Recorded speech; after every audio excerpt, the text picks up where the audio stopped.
Bonjour à tous, bonjour à toutes, bienvenue dans cette émission spéciale le Grand Débat National Handicap et Citoyenneté. Le Grand Débat, c'est proposé par le président de la République qui interpellait sur 4 thématiques, là où les fiscalités, la réforme de l'État, la transition écologique et la citoyenneté. Une rencontre à la radio nous a conduit à échanger avec 2 professionnels du secteur médico et social. Ils s'appellent Joël Affray, ils s'appellent Patrick Fèvre. Et avec eux, on a discuté sur la façon dont les personnes en situation de handicap et les professionnels pouvaient s'emparer de cette proposition de grand débat et sous l'angle de la citoyenneté. À RCN, nous avons débuté une réflexion sur le sujet parce qu'on avait été interpellé par quelques structures. Et oui, notre radio associative, notre radio associative RCN, comment nous pouvons être un peu plus, c'est pas difficile d'être un peu plus parce qu'on ne l'est pas beaucoup, et un peu mieux, là aussi, un lieu d'inclusion sociale et de mixité. Fidèle à nos valeurs de liberté de parole et d'émancipation. Et nous discutions et on ne voyait rien émerger autour de nous, on ne voyait pas de débat se proposer dans le secteur du sud Meurthe-et-Moselle, qui a un territoire riche de ces lieux de débat. Alors on s'est tout simplement dit, et si nous faisions un débat à la radio? Et ben c'est le pari qu'a relevé Loïc, je crois que je me suis trompé sur le prénom tout à l'heure, voilà. Loïc et Patrick, voilà. Du coup, je perdais tous les prénoms. Et puis voilà. Et voilà, c'est comme ça qu'aujourd'hui, Loïc et Patrick ont réuni un plateau. Merci à eux pour leur gros boulot. Beaucoup de personnes sont en situation de handicap qui peuvent se sentir stigmatisées et du coup éprouver un sentiment de désocialisation. La survenance d'une maladie ou d'un accident qui peuvent mettre en situation de handicap peut entraîner un bouleversement dans la vie personnelle et professionnelle. Une obligation de changer de métier, de changer de vie, de nouvelles formations, une précarité sociale peut naître et financière, une situation de chômage inscrite dans la durée. Et puis aussi le poids du regard de l'autre, sa corde de préjugés. Tout cela accompagné d'une souffrance physique et psychologique. Et puis enfin des relations sociales et familiales qui peuvent se dégrader, voire disparaître. Voilà, la citoyenneté, elle n'est plus de la même façon, elle prend un autre sens lorsque la personne rentre en situation de handicap et quelle est sa reconnaissance. Eh bien, c'est toute notre question, l'intérêt pour la cité et pour la vie politique qui peut être interpellée, voire disparaître. Et ça, on n'en veut pas. Et ça, face à ce constat, à RCN, nous souhaitions apporter notre contribution au grand débat en proposant cette émission. Donc 2 animateurs vont se succéder, Loïc Affray et Patrick Fèvre. Alors Loïc, c'est président d'une association Réseau Nord-Est Handicap Rare, ancien directeur général de l'Institut Michel Flandre à Reims. Aujourd'hui, il est consultant en management des organisations médico-sociales. Ça le fait pro, quoi. Voilà. C'est aussi le petit-fils de 2 grands-mères aveugles. Les hasards des métiers ou pas. Patrick Fèvre, et il est aussi, pardon, si je voulais le dire ça, il est aussi bien sûr président du festival Aroc de Saint-Brieuc, qui est comme un tout petit festival de rien du tout.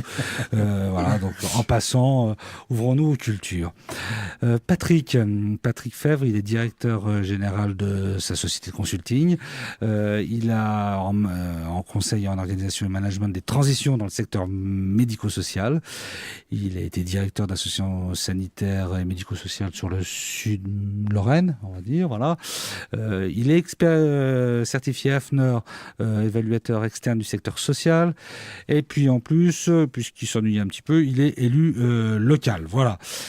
Il est fils d'un papa qui avait la polio. Qui fut cofondateur du célèbre GIHP, ça nous cause tous en Meurthe-et-Moselle pour le transport des personnes handicapées, et puis papa qui était également délégué départemental de l'Association des paralysés de France. Voilà, donc 2 personnes riches de ce parcours qui vont faire leurs premières armes dans l'animation. Bonjour à tous les 2. Bonjour Christophe. Bonjour Christophe. Allez, c'est Patrick qui commence. Alors c'est Patrick qui commence. Allez, merci. Donc on propose déjà d'introduire le débat par des définitions sur handicap et citoyenneté. Alors de façon très synthétique, hein, bien évidemment. Alors avec le mot handicap, j'ai fait quelques recherches qui provient du terme anglais hand in cap, main dans le chapeau, en référence à un jeu qui se pratiquait en Grande-Bretagne au XVIe siècle. En 1980, la classification internationale des handicaps de l'OMS s'appuyait sur les conséquences d'une incapacité provoquée par un accident ou par une maladie. Elle distinguait les déficiences, les incapacités et le handicap. Le handicap était alors une limitation pour la réalisation d'un rôle social, la limitation des capacités de la personne. En 2002, cette classification a été remplacée par la classification internationale du fonctionnement, du handicap et de la santé, qui considère désormais 3 éléments: le corps, les activités et la participation. Aujourd'hui, le handicap est considéré comme la conséquence d'un environnement non adapté.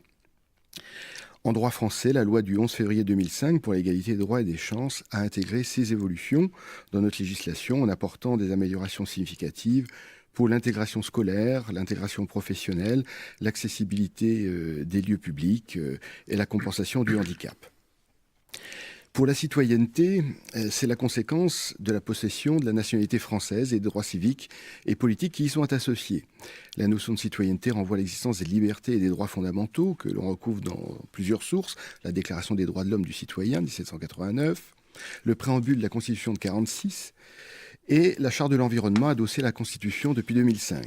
Les principes fondamentaux auxquels ces textes renvoient sont à la base de la démocratie. Il y a les droits inhérents à la personne humaine, droits civils, politiques, individuels. Ceux qui en sont les conséquences du principe d'égalité découlent par exemple le suffrage universel, l'égalité des sexes, l'égalité devant la loi. Le principe de liberté induit l'existence de la liberté d'opinion, d'expression, de réunion, de culte, de liberté syndicale. Il y a aussi les droits sociaux, comme le droit à l'emploi, à la protection de la santé, à la gratuité de l'enseignement public. Les droits de troisième génération, enfin, comme le droit de chacun de vivre dans un environnement équilibré et respectueux de la santé. Le rapport entre les deux, donc handicap et citoyenneté, pour le définir, j'ai recherché quelques références et j'ai trouvé Augusto Boal, l'écrivain et homme politique brésilien, mort en 2009, qui disait qu'être citoyen, ce n'est pas vivre en société, c'est la changer, en référence donc à un rôle militant.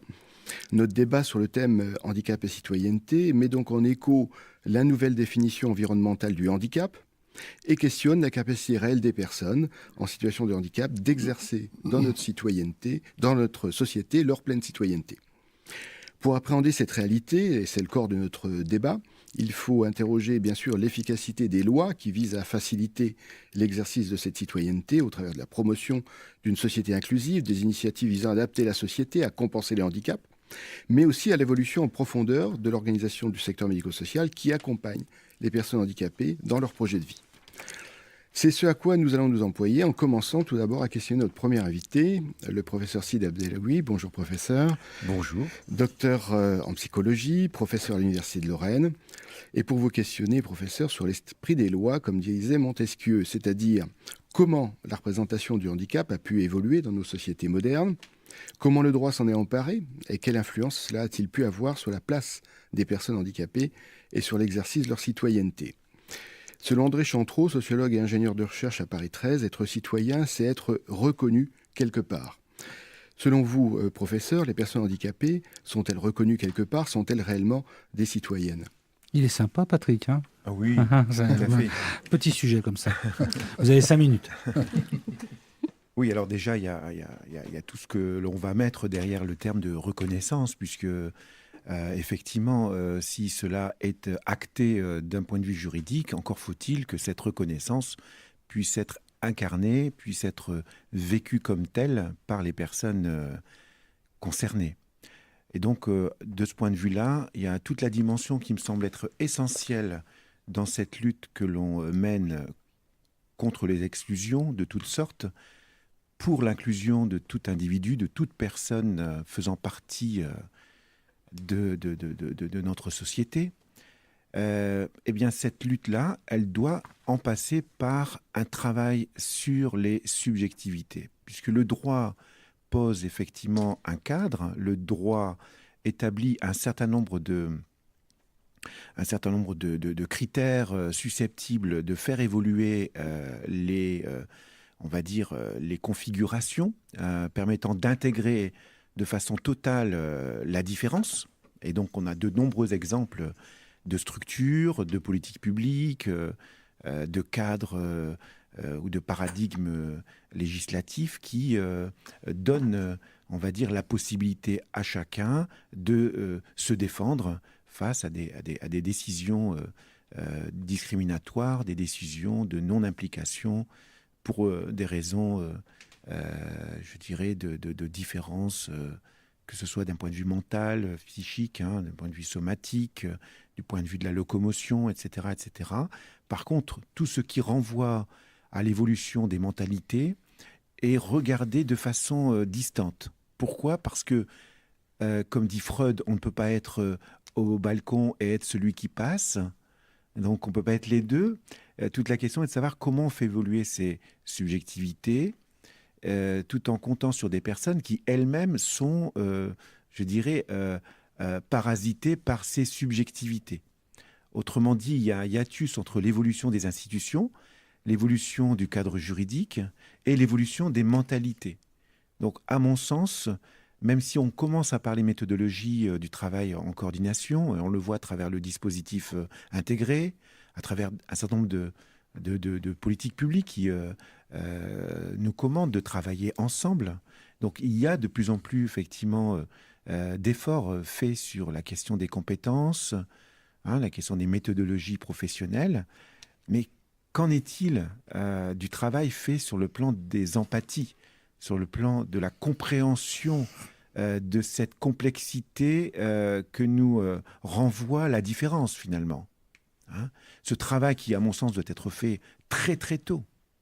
Même si on a un grand nombre aujourd'hui d'enseignants, de formateurs, d'éducateurs qui prônent l'égalité, qui prônent la citoyenneté, la solidarité, et qui ont une définition de la citoyenneté qui, à mon sens, devrait être davantage radicale. La citoyenneté, à mon sens, doit comprendre l'acceptation inconditionnelle de tous ceux qui composent notre diversité.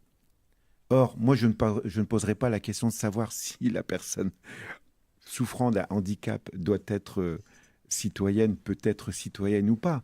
Moi, la question que je poserai, c'est: doit-on considérer quelqu'un comme étant citoyen s'il n'intègre pas dans sa réflexion, dans son regard, cette personne qui souffre du handicap?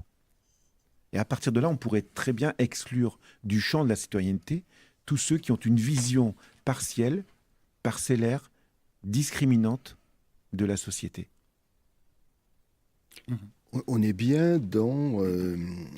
vous justifiez en fait la politique inclusive, c'est-à-dire effectivement amener à changer effectivement ce regard sur les personnes et amener la société à évoluer dans l'acceptabilité et dans l'organisation sociale visant à l'accueil et à l'exercice de la pleine citoyenneté en milieu ordinaire. Le droit commun et la voie privilégiée. Oui, mais restons bien conscients des deux dimensions, celle de l'explicite, celle de la caractérisation manifeste de l'inclusion, et celle de l'implicite, où l'inclusion n'est pas appropriée, n'est pas intégrée dans les consciences, ou pas suffisamment. Donc une personne peut très bien faire partie de la cité physiquement, être dans des résidences, on va dire, intergénérationnelles, si on parle des personnes âgées qui souffrent de handicap. D'ailleurs, au demeurant, moi j'ai beaucoup milité pour créer ces fameux espaces intergénérationnels, et qu'on les maintienne dans certains cas. Et il a fallu se battre contre des bailleurs qui retiraient des espaces ludiques pour enfants parce qu'ils étaient source de nuisances pour ces personnes âgées, source parfois de dégradation. C'est-à-dire pour gagner 5% de sécurité, plutôt 5% de sentiment de sécurité, on faisait perdre aux personnes âgées de la vitalité dans le quartier. Et donc petit à petit, au nom d'un certain nombre de critères, et là on parle de pollution sonore, on va exclure une partie de la population sous prétexte que les gens risquent de mal dormir pendant leur sieste. Et donc la question de l'implicite versus explicite doit être travaillée de manière totale. C'est-à-dire l'inclusion doit être abordée de manière manifeste, concrètement, mais elle doit être aussi abordée sur le plan, on va dire, de l'intériorité de chacun. Et là, il y a encore beaucoup de chemin à faire. Il ne suffit pas en fait d'être en situation d'inclusion dans l'environnement pour se sentir en fait pleinement citoyen. Tout à fait. Je sens que Patrick a envie de passer la parole à Loïc. Je veux bien déjà dire que je suis ravi de participer à ce débat sur un sujet qui nous a tenu à cœur depuis que nous sommes rentrés dans les métiers de l'insertion professionnelle et de l'insertion des personnes handicapées, dans le secteur du handicap, depuis 40 ans. Voilà.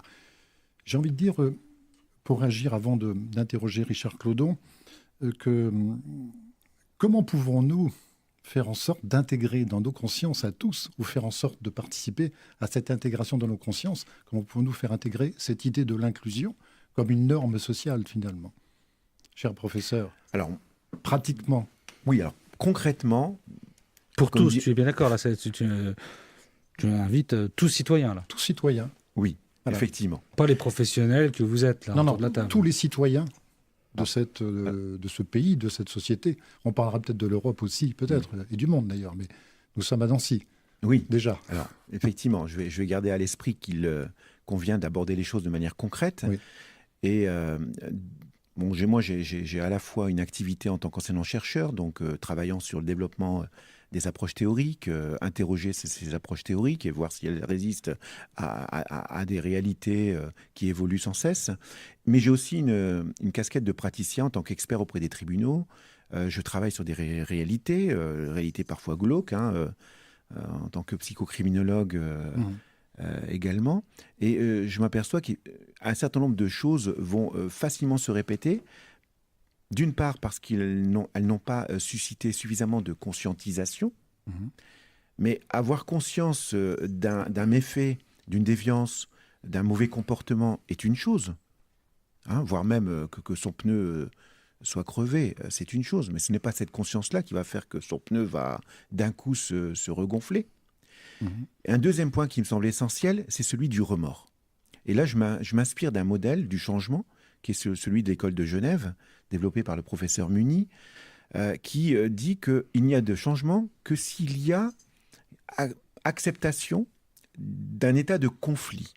C'est-à-dire qu'il faut que je sois, moi, mis en situation de conflit, et que ce conflit génère en moi du remords. C'est-à-dire, non seulement je regrette, parce que le regret, c'est plus de l'ordre cognitif. Le remords, c'est plus de l'ordre de l'émotionnel.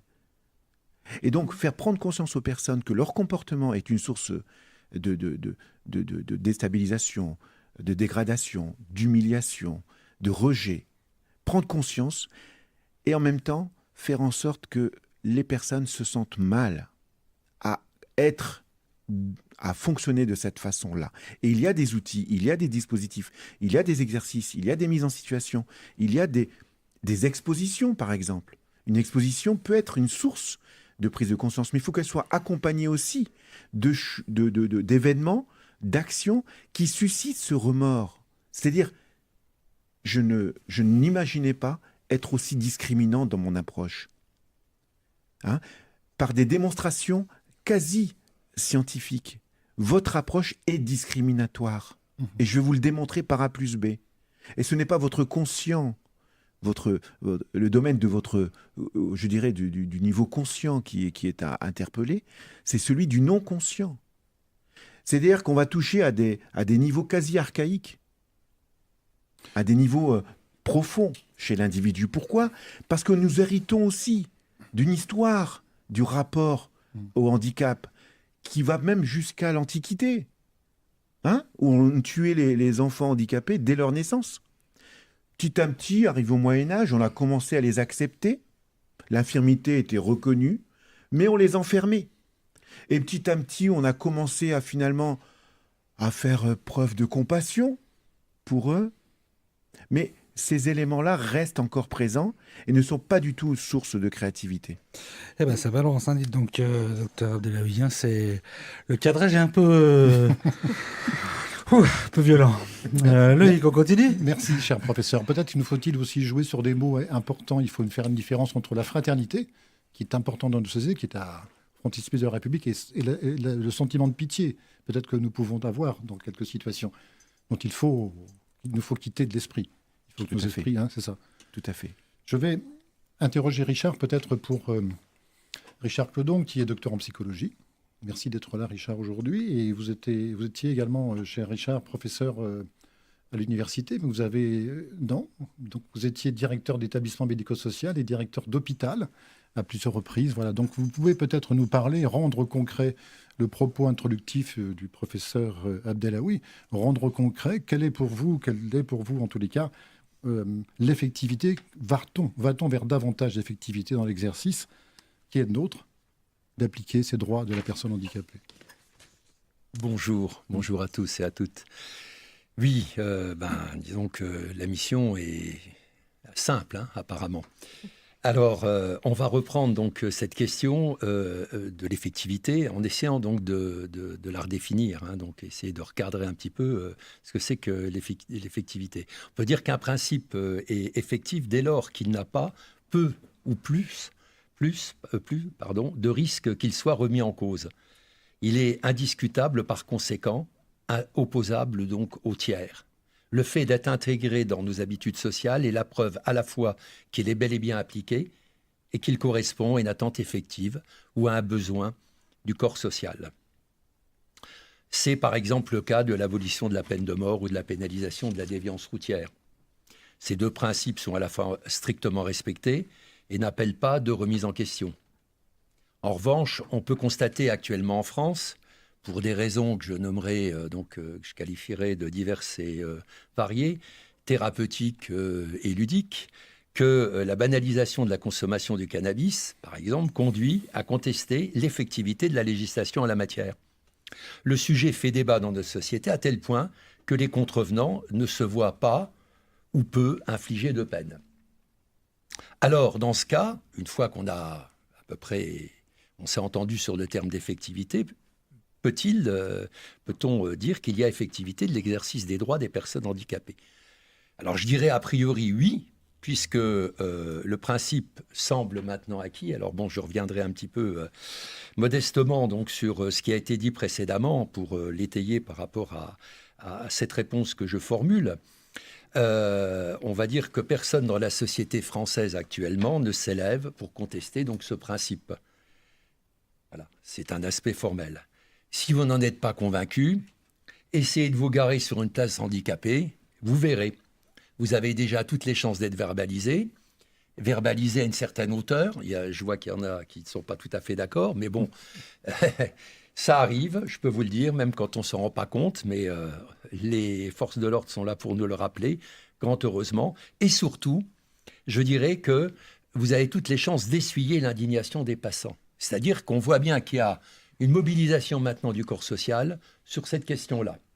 Alors c'est vrai que c'est un aspect formel, mais c'est déjà, à mon sens, quelque chose d'important. Pourtant, il y a une vingtaine d'années, il faut quand même voir un peu d'où on vient, ce n'était pas du tout le cas. Alors, pour comprendre pourquoi et en quoi il y a effectivité de ces droits, je pense qu'il faut revenir sur le mouvement qui nous y a conduits. Il y a une trentaine d'années, j'ai bien entendu, je partage ce portrait qui a été fait. Les personnes handicapées n'avaient aucune place reconnue dans la société. Elles avaient le choix entre rester chez elles cachées ou aller dans des établissements fermés. Les classes de perfectionnement, souvenez-vous, pour ceux qui sont les plus anciens, n'étaient pas là pour les personnes handicapées. Ça n'est apparu qu'en 1980 dans les textes officiels de l'éducation nationale, avec les CLIS, qui s'appelaient à l'époque les classes d'intégration scolaire et qui maintenant sont des classes d'inclusion scolaire. Les classes de perfectionnement étaient là pour les enfants qui posaient problème aux maîtres, des problèmes de comportement. Donc on pouvait y mettre beaucoup de monde. La reconnaissance par la loi des droits des personnes porteuses d'un handicap s'est faite de façon progressive dans les années 80, particulièrement en matière d'accès au savoir. Les enfants ont pu bénéficier de plages horaires d'intégration, c'était le terme consacré, dans les écoles ordinaires. L'intégration a montré que lorsqu'elle reposait sur un projet individualisé construit, ce n'était pas toujours le cas, par tous les acteurs pour répondre aux besoins spécifiques de la personne, elle s'avérait bénéfique à la personne elle-même en termes d'apprentissage instrumentaux et de socialisation. L'intégration scolaire a de plus changé les représentations que les autres parents et enfants avaient donc du handicap. En même temps, l'intégration a très vite montré ses limites. Il ne s'agissait en fait que d'une tolérance liée au bon vouloir des professionnels. Les parents et les personnes handicapées souhaitaient que la loi évolue pour accompagner les pratiques innovantes. Les professionnels étaient de leur côté très partagés sur la question. Je le reconnais et je pense que le débat portera peut-être là-dessus. Certains restaient en effet frileux à intégrer plus. Ils n'osaient pas ou peu. En fait, il faudra attendre 25 ans pour que la loi tranche. Entre-temps, la loi s'est centrée sur les droits des usagers à l'intérieur des établissements. Là, ça faisait consensus, établissements et services médico-sociaux, respect de la dignité, de l'intégrité, de la vie privée, de l'intimité et de la sécurité de la personne, libre choix entre accompagnement en établissement ou en service, confidentialité des données, j'en passe et des meilleurs, accès à l'information, etc. Autant de points de droit qui, comme je vous le disais, ne faisaient pas débat et sont strictement appliqués, donc ne font pas débat non plus actuellement et sont strictement appliqués donc dans les établissements. Et puis a été promulguée la loi du 11 février 2005 pour l'égalité, je cite, c'était son titre, des droits et des chances, la participation de la citoyenneté des personnes handicapées, qui a donc consacré l'inclusion sociale des personnes handicapées. L'intégration consiste à faire entrer ponctuellement et partiellement dans la sphère publique, à commencer par l'école, des personnes désignées comme différentes. L'inclusion place de plein droit ces personnes dans la société, quelles que soient leurs caractéristiques, les obligeant ainsi que leurs familles et les acteurs chargés de les accompagner à définir ensemble les modalités exactes de leur inclusion au regard de leurs caractéristiques. Et je pense que le grand enjeu de cette loi, ça a été justement d'imposer cet état de fait à tout le monde, y compris aux enseignants. En faisant de la personne handicapée une personne comme les autres, mais ayant des besoins spécifiques, force est de constater que la loi a changé le regard de tous sur le handicap. Personne ne souhaite un retour en arrière, consciemment. À commencer par les professionnels eux-mêmes, qui ont vu là, mais ils en ont été acteurs, mais presque certains contre leur gré, le bénéfice pour tous de cette mesure. Ce qui ne veut pas dire que ça n'a pas posé problème, effectivement, par rapport à certaines personnes qui, de par leur histoire, étaient réfractaires. Il a fallu les aider. Mais en même temps, c'est un droit qui est opposable, donc, à un certain moment, l'institution a dû donc les accompagner. Alors, je termine mon propos. On peut dire que ce changement brutal d'attitude est lié au fait que la loi n'a plus laissé d'autre choix que de prendre en compte les besoins de la personne handicapée et d'avancer avec elle. En ce sens, et en conclusion, il y a donc bien effectivité pour moi de l'exercice des droits des personnes handicapées, particulièrement dans le domaine de l'enfance. Le seul vrai bémol réside encore dans les coûts, en termes d'argent financier, qu'impose sa déclinaison en matière d'accessibilité des bâtiments. Merci Richard Clodon. J'ai envie d'oser une question qui n'était pas préparée, mais elle est importante. Et je pense que, puisque ici, dans cette assistance, il n'y a pas de personnes atteintes de surdité, de personnes sourdes, vous avez été directeur d'institut pour jeunes sourds. Qu'en est-il pour les personnes sourdes? Sont-elles réellement intégrées à notre société? C'est pas une question piège, je sais que vous savez répondre. Non, c'est pas une question piège. Enfin bon, la surdité est un vaste débat parce que bon, il y a la surdité du côté des personnes sourdes et donc il y a deux écoles. Il y a ceux qui veulent donc être, je dirais, vraiment incluses et qui donc essayent de parler et même si elles ne parlent pas, elles se démutisent et donc elles rentrent dans le langage oral avec donc, je dirais, des aides. Mais il y a les personnes qui elles veulent être acceptées, donc veulent se faire stigmatiser, hein, c'est dans ces termes-là, comme personnes sourdes. Et qui pensent que le monde doit tourner autour d'elles. Et donc là, auquel cas, qui revivent donc, comme il y a 20 ans en arrière, la vie en société, dans une société qui leur est propre, qui est la société des personnes sourdes. Hein, c'est-à-dire que... En l'occurrence, dans cette dimension-là de l'intégration des personnes sourdes dans la société, il faut respecter leurs demandes. Oui. Elles demandent effectivement de vivre particulièrement leur monde, finalement, leur société. Il faut l'accepter. Oui. Moi, c'est ça. Je pense qu'il y a une sorte de libre détermination des personnes handicapées à disposer d'elles-mêmes, hein, si je peux me permettre. C'est-à-dire qu'il y a vraiment quelque chose donc, qui est donc de leur besoin de socialisation. Il faut qu'elles puissent travailler, échanger avec des personnes qui leur ressemblent pour pouvoir rebondir et aller vers le monde. Autrement, la chose est trop difficile. Merci. Mais je dirais qu'il y a un autre problème aussi qu'on n'évoque pas quand on parle des personnes sourdes, c'est les personnes qui deviennent sourdes. Et là, la société inclusive, elle est pas encore là. Hein. On aurait plein de questions encore à vous poser. Ouais, merci Richard, Claude, dans votre intervention. Vraiment plein de questions autour de effectivité sur le mode adulte aussi, parce qu'on a beaucoup parlé des plus jeunes là. Mais c'est le temps d'une pause musicale quand même. Maintenant, Agnès Guibera. Madame, bonjour. Vous êtes psychologue, vice-présidente du droit au savoir, ancienne vice-présidente de droit au savoir et directrice adjointe du Centre d'éducation pour déficients visuels de Santi-Fontaine à Nancy. Merci, madame, d'être présente. Alors, on a entendu quelques propos introductifs. La loi de 2005 pose comme principe que l'enfant ayant un handicap doit fréquenter l'école de son quartier. C'est une effectivité. Nous avons dit tout à l'heure, les droits nous obligent. Dans les faits, votre institut a accompagné des personnes déficientes visuelles depuis plusieurs années à l'école ordinaire. Qu'en est-il aujourd'hui? L'école est-elle adaptée? S'adapte-t-elle aux besoins spécifiques de ces enfants déficients visuels, madame? Alors tout d'abord, bonjour à tous. Il est vrai qu'à Santi-Fontaine, nous avons intégré les élèves déficients visuels en milieu ordinaire dès le début des années 90, à l'époque du bon vouloir des professionnels. À l'époque, on prenait notre téléphone, on appelait un chef d'établissement et on lui disait « Monsieur, vous avez sur votre territoire un jeune aveugle, est-ce que vous accepteriez de l'accompagner pour un CP, par exemple ?» Alors, à l'époque, ça faisait toujours... c'était toujours un petit peu étrange, mais nous avons eu de très, très belles rencontres. Et donc, nous avons pu commencer, dès le début des années 90, à proposer à des jeunes handicapés visuels une intégration en milieu ordinaire. Donc, aujourd'hui, effectivement, depuis la loi du 11 février 2005, nous rencontrons bon nombre d'enfants handicapés en école ordinaire et c'est tout à fait ordinaire finalement de croiser des élèves différents dans les classes de tout niveau scolaire. Et on voit que l'école aujourd'hui, cette intégration scolaire, propose une véritable intégration sociale et ça fonctionne plutôt bien dans cette institution scolaire. La question que je me pose, c'est la question de la réponse finalement encore aux besoins pédagogiques spécifiques.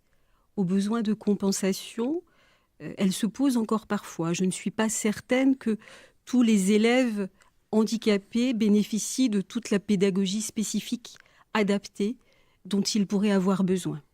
Et on voit que l'école s'adapte, mais que le chemin n'est pas encore terminé. Merci. Avez-vous actuellement tous les moyens nécessaires pour faire en sorte que cette inclusion, cette scolarisation à l'école ordinaire se passe au mieux, en termes de place, en termes de professionnels, en termes de formation?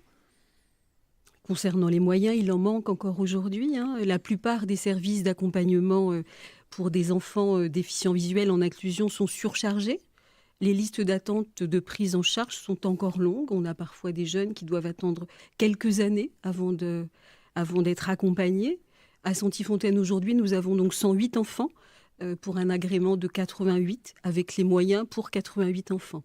Donc vous imaginez bien, effectivement, la différence. Nous avons, pour la première année, une liste d'attente de 7 enfants. C'est, à mon sens, insupportable de devoir refuser et de reporter l'accompagnement des enfants handicapés ayant des besoins spécifiques. Chacun sait aujourd'hui l'impact que cela peut avoir sur le développement de l'enfant, et donc sur son avenir à court, moyen et long terme. Et on imagine aussi la difficulté pour les parents de se rendre compte que leur enfant ne peut pas effectivement bénéficier d'un accompagnement spécifique adapté. Concrètement, pour ces 7 enfants, qu'est-ce qui va se passer? Il ne s'est rien passé pour ces 7 enfants. Nous sommes allés dans les écoles ordinaires, dans les écoles d'inclusion, pour essayer de travailler un petit peu avec les enseignants d'accueil, voir comment on pouvait adapter de façon très rapide, mais ce sont des enfants qui auraient nécessité un accompagnement régulier, par exemple une orthoptiste spécialisée en basse vision, par un enseignant spécialisé, par un éducateur à domicile pour aussi aménager l'environnement de la maison. Et ça n'a pas pu être le cas. Un autre domaine de la scolarité, c'est bien sûr l'examen final en secondaire, en école supérieure. Ces examens, comment se passe-t-il? A-t-on les moyens aujourd'hui, quand on est handicapé, de bien préparer cet examen, certainement par vos accompagnements, mais également de bien le passer? Qu'est-ce qui se passe aujourd'hui dans cet accompagnement de ces enfants handicapés, visuels par exemple, aux examens?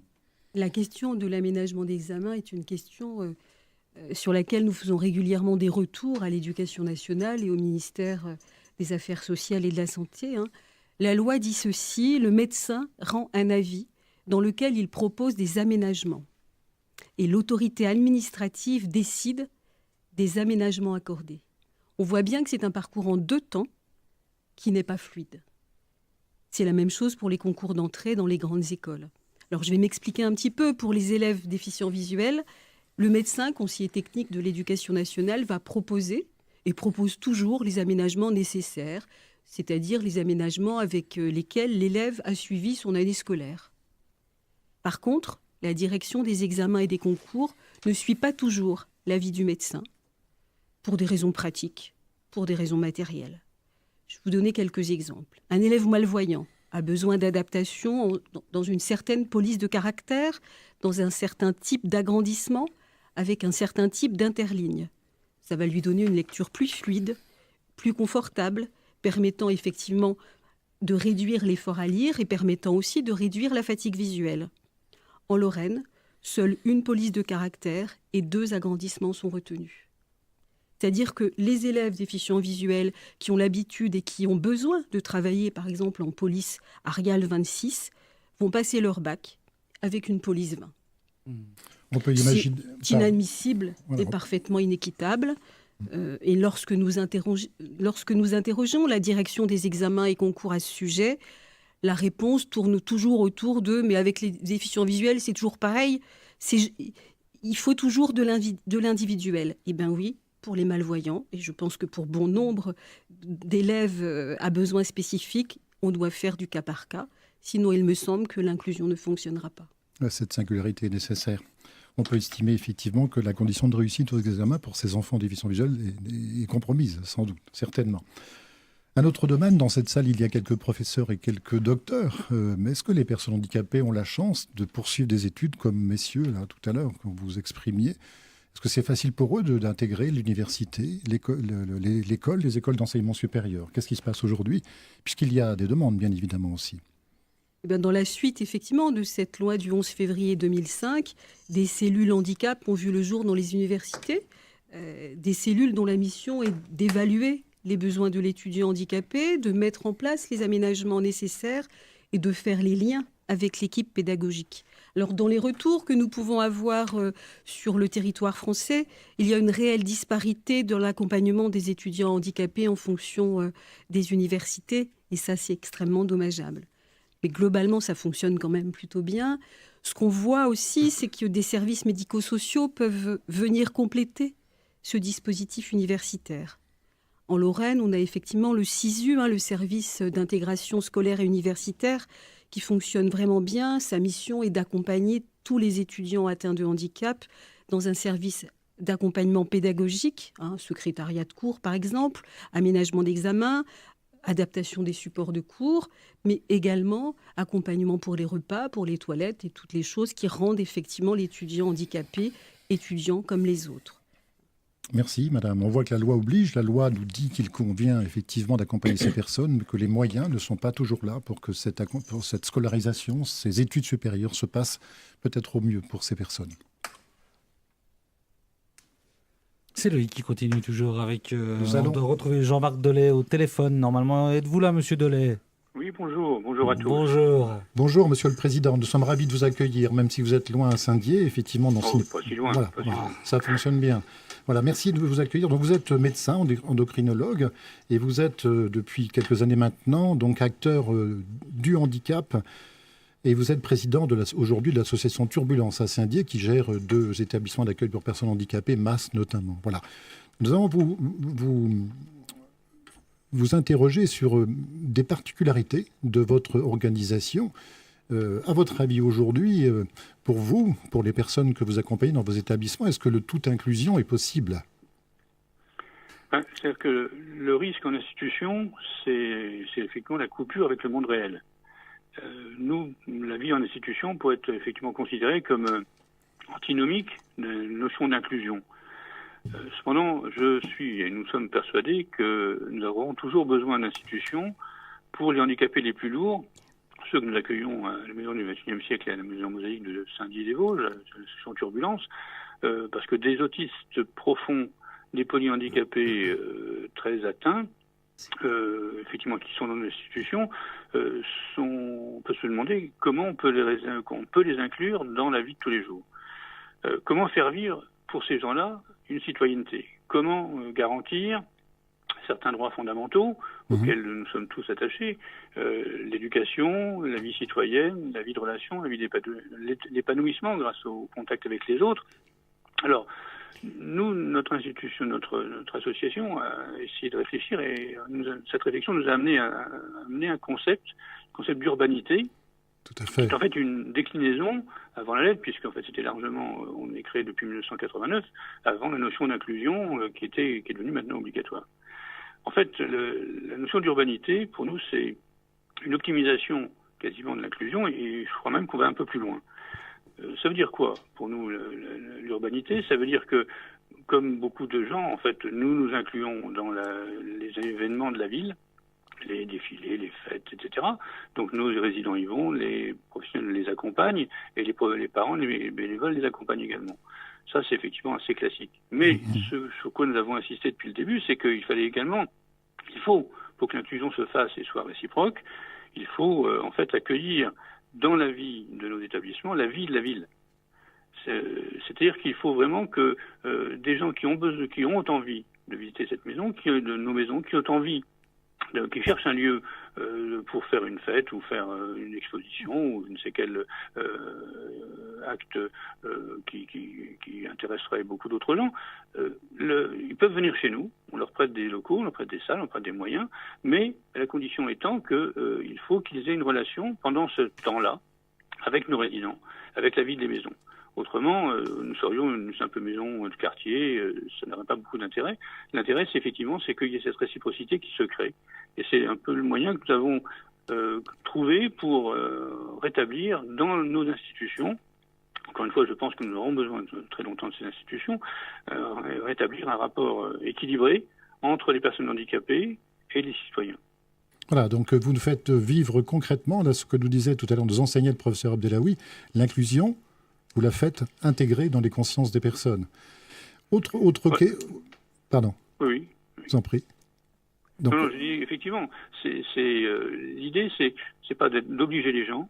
Nous allons volontairement vers la ville, mais c'est que les gens qui ont envie de nous découvrir viennent nous découvrir et voilà. Et ça crée ce rapport permanent entre des personnes qui sont lourdement handicapées et les personnes dites normales qui ont besoin de ce regard et les uns avec les autres. Et ça crée, je crois, cet espace de développement, d'épanouissement des uns et des autres que nous souhaitons.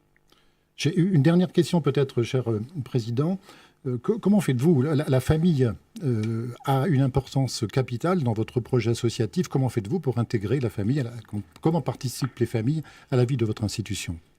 Voilà, c'est effectivement un point original parce que dans beaucoup d'institutions, les familles amènent leurs parents, leurs résidents, etc. Dans les institutions et ont des rapports une fois par an pour voir comment les choses se passent et peut-être appuyer un petit peu sur tel ou tel aspect du programme des gens, mais de leurs parents.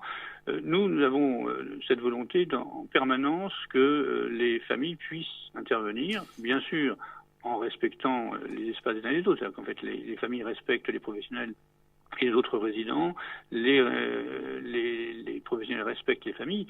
Donc c'est vraiment un dialogue qui permet d'avancer, d'affiner un peu la prise en charge de nos résidents, parce que le regard des familles est important sur ce qu'il se passe et le regard des professionnels sur les familles est important aussi. Donc ce dialogue, nous l'avons institutionnalisé et c'est, je crois, là aussi, on était un peu avant-gardiste par rapport à ce qui est maintenant obligatoire, ce qui est bien normal. Les familles doivent prendre leur place, Mais voilà, nous essayons de décloisonner encore plus que d'autres.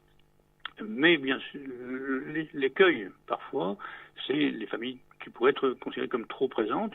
Et nous avons une charte qui a été signée par les familles et les professionnels qui impliquent des règles de conduite les uns par rapport aux autres, avec comme souci principal le résident qui, lui, doit bénéficier des apports des uns et des autres. Merci à vous. Merci Docteur Dolé. Eh bien voilà, c'était une seconde partie sur les grandes évolutions avec des praticiens. Cette fois-ci, retour avec Loïc et à la parole des familles et des personnes handicapées avec cette dimension dans cette émission, davantage de témoignages. Bonjour Madame Altieri, merci Bonjour. également d'être là avec nous cet après-midi. Vous êtes maman d'une jeune femme de 45 ans aujourd'hui. Tout à fait. Et donc, concrètement pour vous, vous êtes parent, les droits, la citoyenneté. Oui, Qu'est-ce alors que ça les vous droits à la inspire ? citoyenneté, enfin, j'ai envie de vous dire que ça fait quand même 30 ans que je travaille au niveau associatif, 30 ans que nous avons créé une association de parents. Monsieur Dolay parlait tout à l'heure des établissements ouverts. Nous avons ouvert les portes dans cette institution. Nous avons été aussi des précurseurs avant la maison du XXe siècle, mais c'est très bien. C'est comme ça qu'il faut que ça fonctionne. Pas de concurrence, tout le monde participe du mouvement. Non. C'est quand on a un enfant lourdement handicapé, et là, je vous parle d'enfants que personne ne regarde ou que personne ne regardait, qui n'avaient aucune place, aucune citoyenneté, dont on ne savait même pas ce que ça voulait dire que de parler de citoyenneté. L'établissement qui les accueille devient leur lieu de vie obligatoirement. Quand ils sont jeunes, parce que leurs parents travaillent, parce qu'ils ont une vie de famille, parce qu'il y a quelquefois de la fratrie, qu'on ne peut pas se multiplier. Mais quelquefois, quand on vieillit, c'est que on n'a pas les moyens de faire autrement. Hélas, c'est mon cas. On se rend bien compte qu'il y a un moment où le choix, il faut le faire. Le regard de la famille est important. Monsieur Dolay parlait tout à l'heure de sa place. Moi, je dirais que la famille a un droit et un devoir de vigilance, plus qu'un droit. La vigilance fait tout. Si vous n'êtes pas derrière votre enfant, eh bien, vous n'êtes pas derrière votre enfant. On a beaucoup travaillé pour que les familles à l'institution, pour que les familles soient présentes le plus possible auprès de leurs enfants, viennent le plus souvent possible. On a ouvert les portes des établissements pour que quelquefois le public, lors de manifestations, puisse également rentrer. L'inclusion, ça fait 30 ans qu'on la travaille et qu'on la prépare. Bon. Pour autant, c'est pas toujours aussi simple parce qu'effectivement, il y a la charte qui replace chacun à sa place, les professionnels d'un côté, les familles de l'autre, et l'enfant ou l'adulte qui doit être au centre du dispositif. Mais tout ça, ce sont quand même de beaux mots. Dans le quotidien, c'est quand même beaucoup moins simple. Vous me parliez du projet personnalisé. Le projet personnalisé, les familles sont là si elles veulent y être, si elles veulent y participer, si elles veulent y imprimer ce qu'elles attendent pour leur adulte parce qu'elles le connaissent. Elles sont expertes en matière du handicap de leur propre enfant, mais il faut aussi qu'elles soient là avec la volonté de le faire appliquer, de le faire respecter. Et ça, c'est quelque chose de très important. Les conseils de vie sociale. Les conseils de vie sociale qui peuvent être une instance où les familles siègent, ça démarre du volontariat.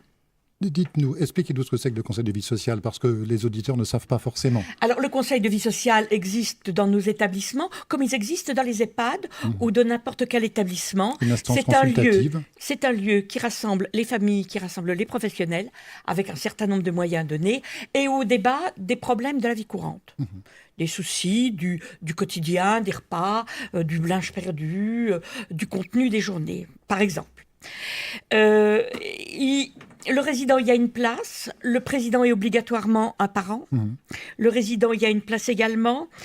Mais il faut se porter volontaire et avoir vraiment un regard sur ce qui se passe dans l'établissement. Dépasser j'ai envie de vous dire ce que je parlais toujours en parlant de ma propre fille.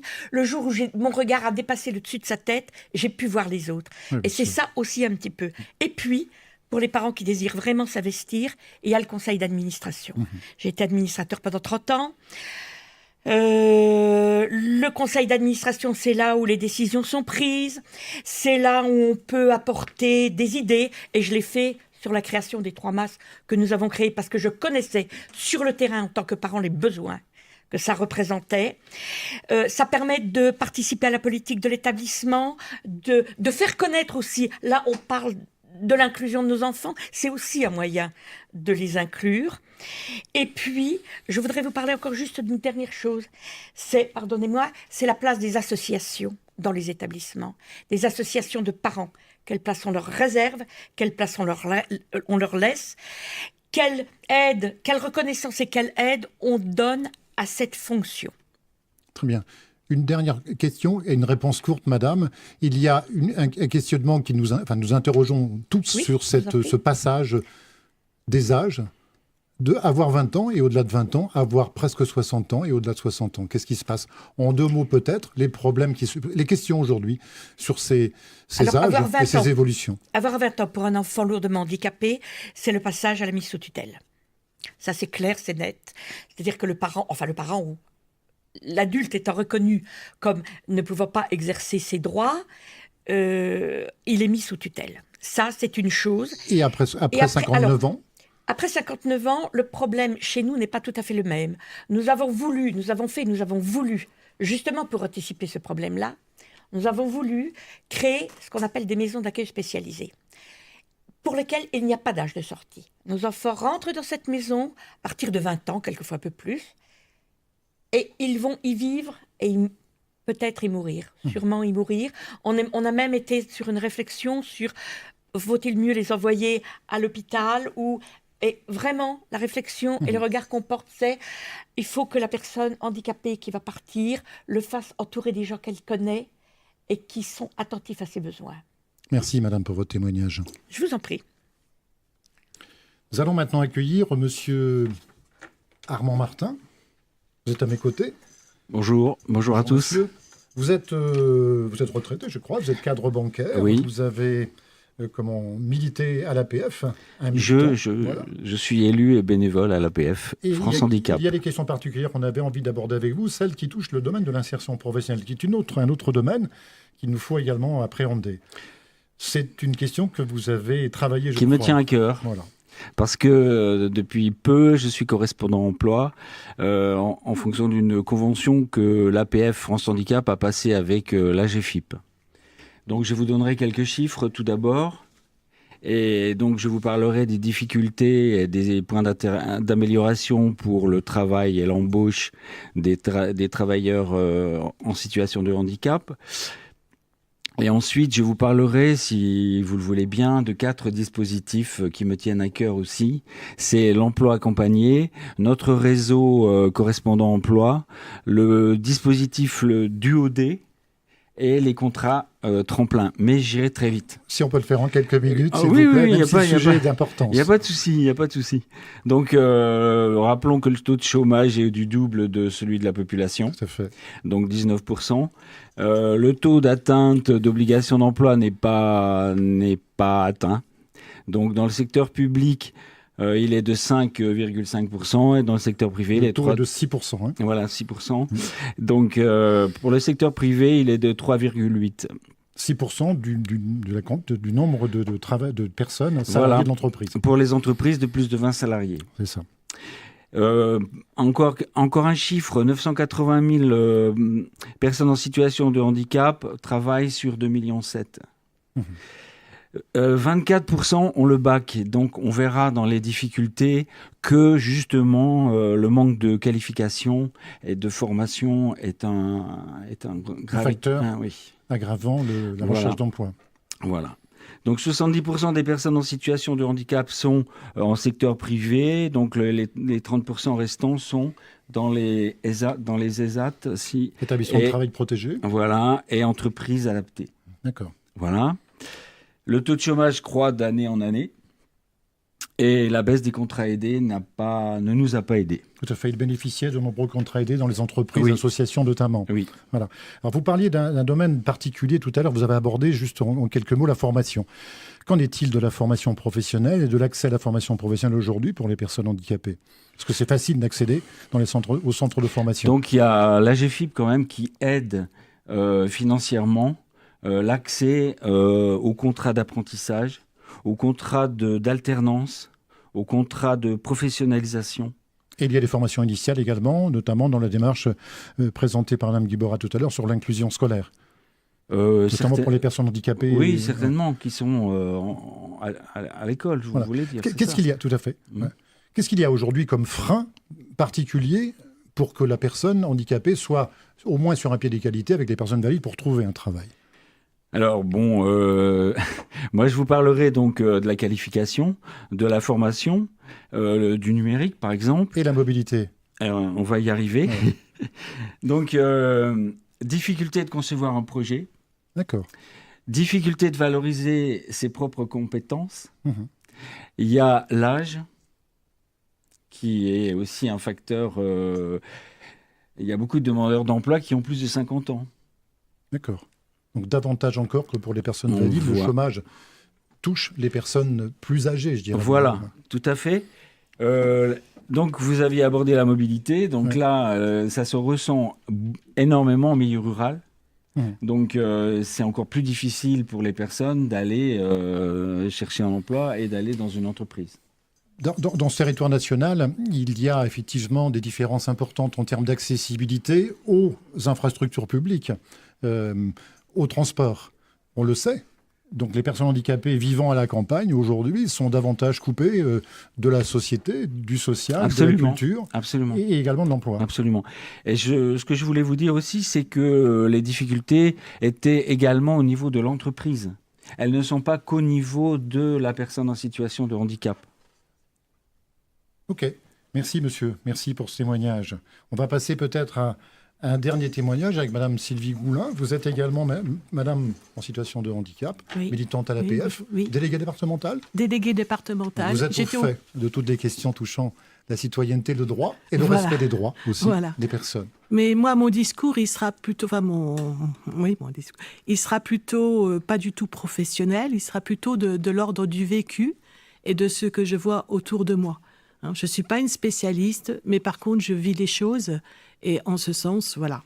Alors, qu'est-ce que vous vivez ? Voilà. Alors, on a parlé beaucoup de citoyenneté et de droits, d'égalité des droits.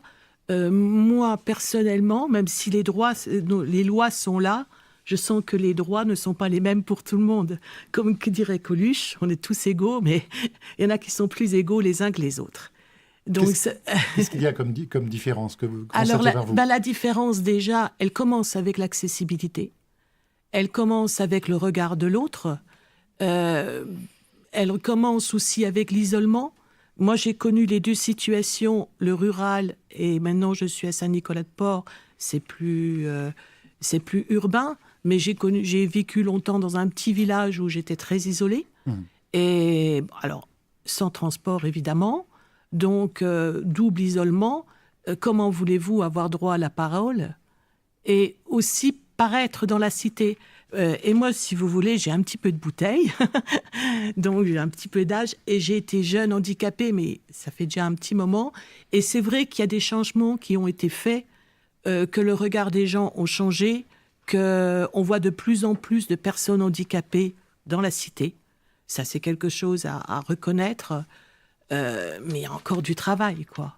Et il y a encore du travail aussi par rapport aux connaissances que j'ai à l'isolement. Je crois que l'isolement, le contact est aussi un élément important. Que faudrait-il, à votre avis, mettre en œuvre, mettre en place? L'APF milite beaucoup et met en place des actions concrètes pour faire en sorte que les personnes accèdent à la culture, accèdent à la vie sociale. Oui. Quelles actions concrètes mettez-vous en place? Nous, en tant qu'APF, on essaye déjà de... Il y a deux axes à l'APF.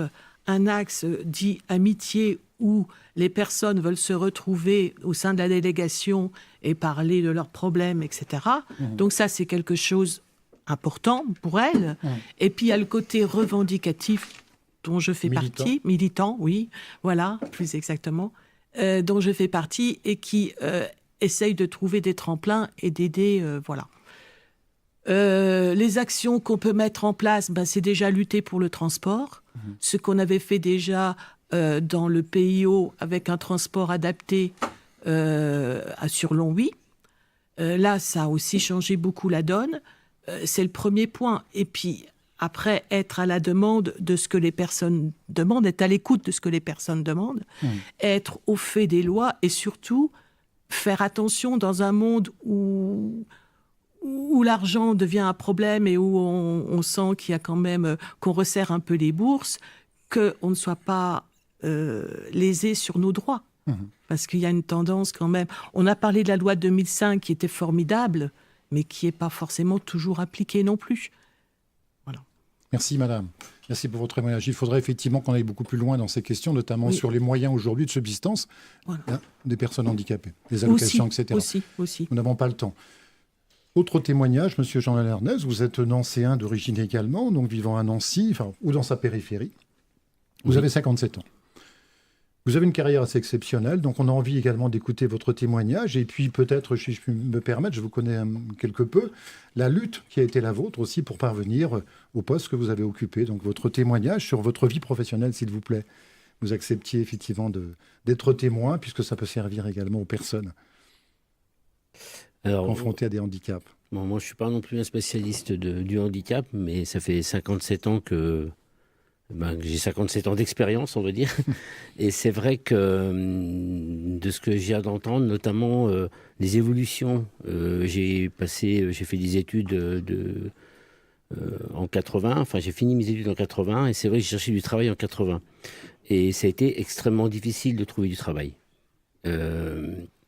Même dans le domaine, et même si ça correspondait tout à fait à ma fiche de poste, on avait du mal de prendre une personne handicapée. Donc l'évolution a été, effectivement, on sent que ça évolue, mais n'empêche que ça reste, la vie reste quand même difficile en entreprise. J'ai travaillé dans le privé pendant un certain nombre d'années, et pour se faire une petite place, c'est pas du tout évident. J'ai intégré la fonction publique quelques années après, et ça n'a pas été simple non plus. On constate que c'est vraiment très très difficile pour évoluer. Donc j'ai eu une carrière relativement riche malgré tout, mais ça a été au prix de beaucoup d'efforts. Il est clair que pour arriver à la même chose qu'un autre, il faut effectivement produire beaucoup plus d'énergie. Ça reste une réalité. Alors, parlez-nous de votre carrière professionnelle, du métier d'informaticien que vous avez exercé et des difficultés que vous avez pu rencontrer peut-être pour l'exercer. Alors je suis rentré dans l'informatique dans les années 94-95. C'était déjà nouveau pour beaucoup de monde. Et lorsque j'ai pris cette orientation, j'ai rencontré d'énormes obstacles, puisque d'abord, j'avais qu'un niveau de BEP. À l'époque, l'informatique, c'était un petit peu un niveau supérieur. Enfin, Ensuite, l'handicap visuel, ça semblait un peu ironique. Et c'est vrai que les premières personnes qui ont clairement refusé que je m'oriente dans ce domaine-là. J'ai eu la chance de croiser des gens qui, eux, ont cru en moi, ont voulu essayer, et ça a plutôt bien marché, puisque j'ai bien évolué dans ce domaine. Mais là aussi, c'est au prix d'énormes efforts. Je pense que dans sa vie professionnelle, il ne faut pas seulement être courageux, en vouloir, mais il faut aussi rencontrer des bonnes personnes. Et je pense que le manque d'informations fait qu'on ne rencontre pas beaucoup, en fait. Ça, c'est un déterminant de la réussite professionnelle, de rencontrer finalement des personnes qui puissent vous guider dans votre parcours. Surtout dans des domaines un petit peu particuliers ou un petit peu en opposition avec l'handicap. C'est vrai que choisir l'informatique pour une personne qui est déficiente visuelle, surtout à l'époque, ça semblait un peu bizarre, puisqu'il n'y avait pas des moyens comme on a aujourd'hui d'agrandisseur de caractère. Enfin, l'informatique n'était pas aussi développée à l'époque. Mais c'était un challenge. Est-ce qu'il y aurait, à votre avis, des modèles de compensation, des modèles pour accompagner, ou plutôt il faut se dire que l'histoire de chacun est singulière et conduit ce chemin? Elle est très singulière, puisque chacun a sa vision de l'évolution dans laquelle il veut. Ce qui est clair, c'est que même dans le domaine du handicap, et même deux personnes avec le même handicap ne vont pas forcément réagir, évoluer de la même façon. D'abord parce qu'elle-même ne sait pas vraiment comment elle évoluera, mais en plus l'environnement fait que c'est très difficile Il faut de toute façon de l'accompagnement, ça c'est évident, mais c'est vrai que cet accompagnement, il doit se faire vraiment au coup par coup. Très très difficile de dire, voilà, on a un mode de fonctionnement et on va l'appliquer pour tout le monde. Ça me paraît pas possible, quoi. Merci Monsieur Arnez et merci les. On se retrouve dans quelques instants pour justement se projeter vers l'avenir avec tous les témoignages que nous avons su de Madame Malthierry, de Monsieur Martin, de Madame Goulin et de Monsieur Arnez. On a juste pris quelques instants là pour poser l'état de la situation. On verra avec vous en fin d'émission les perspectives d'avenir. Avant-dernière séquence donc de cette émission, un paysage médico-social qui est en plein bouleversement. On voit des expérimentations, on voit de l'innovation. Et ben justement, qu'est-ce que ça donne à voir de ce secteur? Qu'est-ce que ça présage de cette prise en compte des droits? C'est avec Patrick Fèvre et ses invités que nous allons plus loin. Merci Christophe. Alors effectivement, donc la loi prévoit des droits pour les personnes et en même temps présente un certain nombre de, je dirais, d'injonctions à l'égard du secteur médico-social pour sa transformation. Et il nous a semblé intéressant de l'appréhender au travers d'une part une présentation un petit peu de ce qu'est la gouvernance. Il n'y a pas un texte qui s'appelle Nouvelle gouvernance du secteur médico-social. Il y a des lois et il faut en interpréter le sens et s'en emparer pour effectivement opérer les transformations qui s'imposent pour plus d'efficience de l'action publique et pour plus d'effectivité des droits. Pour cela, donc, nous souhaitons introduire avec Raymond Chabrol, qui a une carrière de haut fonctionnaire. Vous êtes de la promotion Solidarité de l'ENA, 1981-1983. Vous avez été conseiller technique au cabinet d'Edmond Hervé, secrétaire d'État à la Santé, directeur régional des affaires sanitaires et sociales de Lorraine, directeur général des services de la ville de Nancy, directeur des cabinets de Marie-Thérèse Boisseau, alors secrétaire d'État aux personnes handicapées. Vous avez enseigné à l'ISAME de Nancy entre 2006 et 2015. Vous étiez également magistrat au tribunal administratif de Strasbourg entre 2005 et 2009, secrétaire général du CNAOP entre 2009 et 2014. Et vous êtes, mais on a du mal à le croire, retraité depuis fin 2014. D'une logique de place à une logique de réponse, l'accès au droit commun par la désinstitutionnalisation est en marche. On souhaite vous interroger sur l'impact de cette désinstitutionnalisation sur l'offre médico-sociale, sachant que les organisations qui, depuis l'après-guerre, se sont battues pour défendre les droits des personnes et gérer les services aux personnes, ont envie également de continuer à exister, mais on se demande si effectivement, avec ces injonctions, elles vont pouvoir exister, en tout cas de la même façon qu'aujourd'hui. Quel sera l'effet de ce mouvement en profondeur pour les personnes concernées également ? Bonjour à toutes et tous. Merci de m'avoir invité. Je suis un peu, j'avais dit cela à Patrick, un peu éloigné donc de ce que j'ai fait précédemment parce que je fais autre chose et que j'aime bien ce que je fais et qui est autre chose aujourd'hui. Je vais être un peu provoquant quand même. Je vais être un peu provoquant parce que j'ai le sentiment très chevillé au corps que la question du droit commun dans notre pays, en France, est une question qui arrête bien des personnes,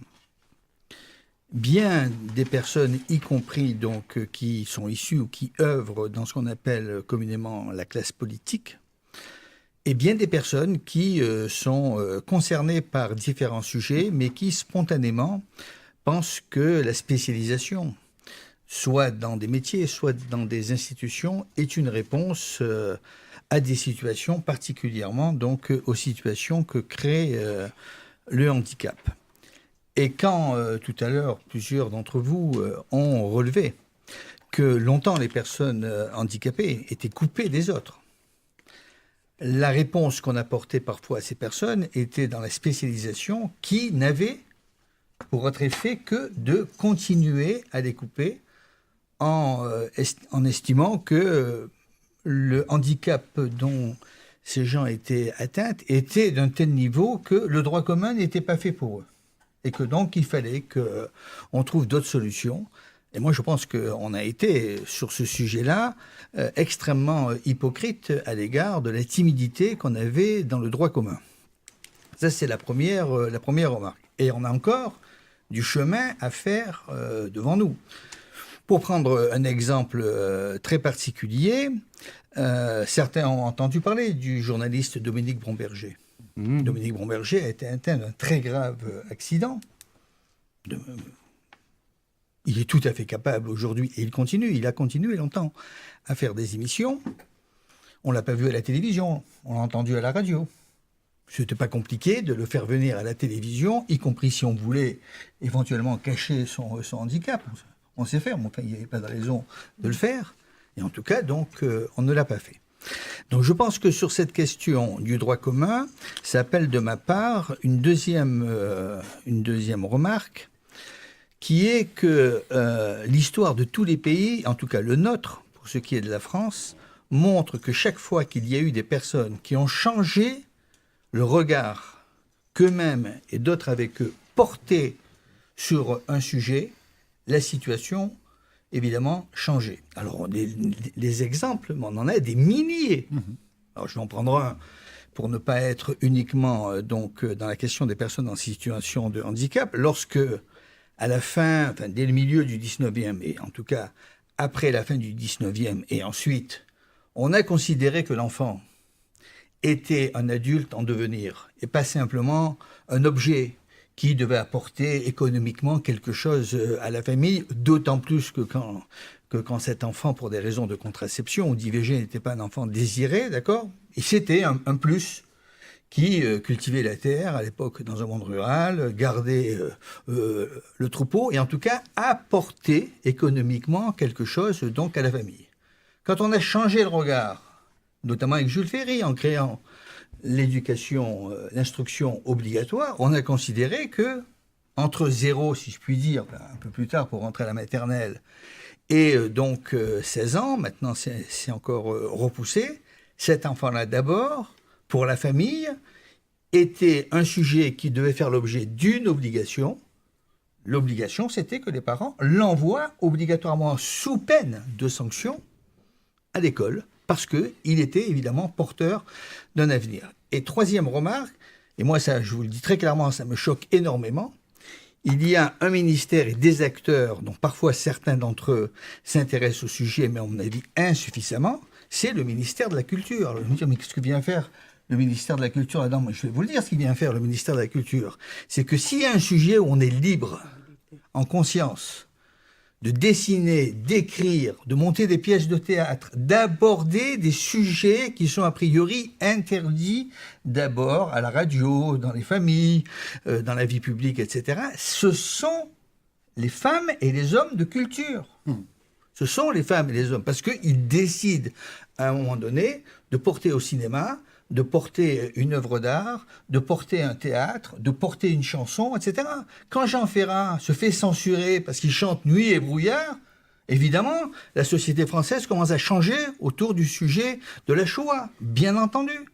Lorsque donc Pierre Perret donc chante Lili, évidemment, le regard sur les migrants, évidemment, change. Forcément, même si ça nous fait pleurer, on se dit, oh là là, il y a des propos qu'on ne pourra pas tenir demain dans la rue après avoir entendu chanter Lili. Et on peut comme ça multiplier. Et moi, je suis très étonné. Alors, je vais sans doute recevoir un appel du ministre de la Culture qui va me dire, vous n'avez rien compris à ce que je fais, mais ça, je suis très habitué donc à ce type d'appel téléphonique. Qui va me dire, mais non, on est extrêmement point. Non, je pense que la culture, au sens général, parce qu'il y a des femmes et des hommes de culture qui n'ont pas besoin du ministère pour œuvrer, qui n'ont pas attendu le ministère donc pour œuvrer, d'accord ? Bien. Il y a donc, évidemment, je pense, un manque. Bon. Et donc, je termine juste avec ça. Moi, mon sentiment très général, c'est que, évidemment, la question du droit commun n'est pas bien traitée. C'est-à-dire que, donc, l'enfant doit pouvoir aller à l'école. On ne doit même pas se poser la question. Alors, je sais bien, j'entends, il n'y a pas de moyens. Attendez, vous me faites sourire quand je dis pas ça à vous ici, là, quand on me répond il n'y a pas de moyens. J'observe que le mouvement des Gilets jaunes vient de trouver 10 milliards d'euros. Merci, et M. on va en Chabrol. trouver d'autres. Et on va en trouver d'autres. Merci, Monsieur Chabrol. Donc, le droit commun, plaidoyer pour le droit commun, évidemment, plaidoyer pour changer le regard. On a eu Intouchable, quand même, dans le secteur du handicap, qui a participé aussi à ce changement de regard. Tant mieux, c'en fait un.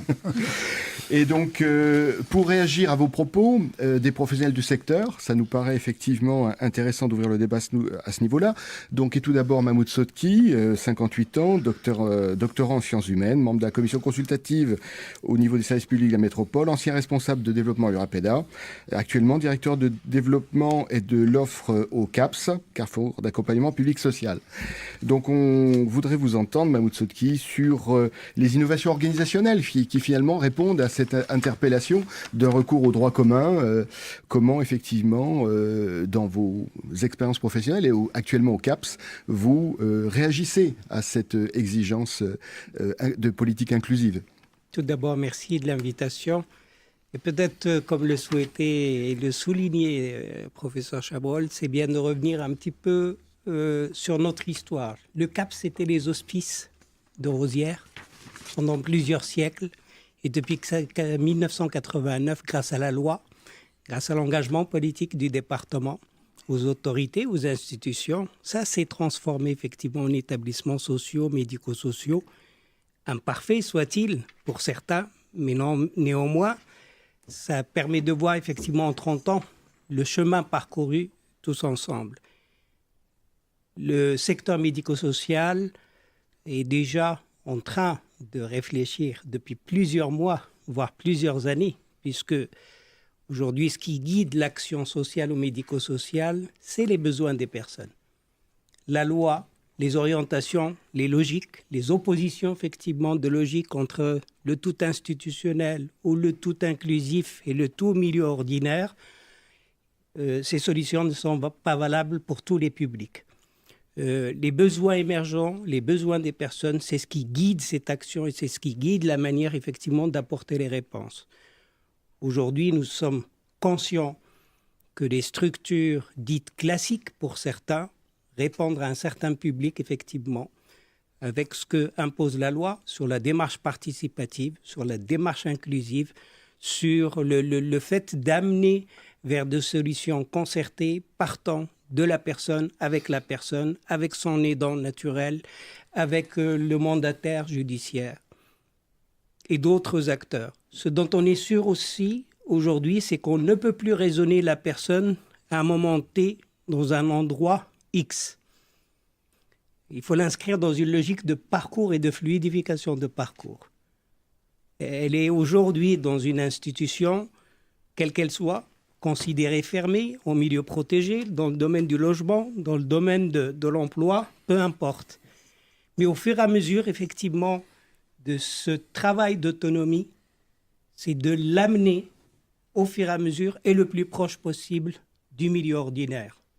C'est valable pour certaines personnes, un peu difficilement pour d'autres, mais il faut cheminer avec chaque personne dans son parcours de vie et dans son projet de vie, en matière de santé, en matière de logement, en matière d'emploi. La question a été posée tout à l'heure, l'effectivité de la loi, la traduction de la loi. Invalide pour qu'il puisse vivre dignement, trouver sa place dans la société qu'on appelle citoyen à part entière, il passe par le logement, il passe par l'emploi, il passe par une rémunération qui lui permet d'être autonome et de vivre comme tout un chacun. La personne en situation de handicap, sa différence, c'est son handicap. Mais sa différence est une richesse. Pour certains, ça leur permet aussi de vivre, peut-être avec des besoins de compensation, humains, techniques et ainsi de suite, mais ça lui permettra certainement de gagner en cette citoyenneté. Je me pose la question à l'envers, est-ce qu'on demande à un valide aujourd'hui d'être dans une démarche inclusive pour être citoyen? Donc, la personne en situation de handicap, il est citoyen. Sauf qu'il vit dans notre société avec des besoins autres. De la même façon que l'emploi, l'univers de l'entreprise, de l'insertion, donc toute la société, effectivement, est amenée non pas à faire l'effort, encore moins le remords, même si je comprends parfaitement la théorie, mais qui soit dans cette logique, effectivement. Pourquoi ?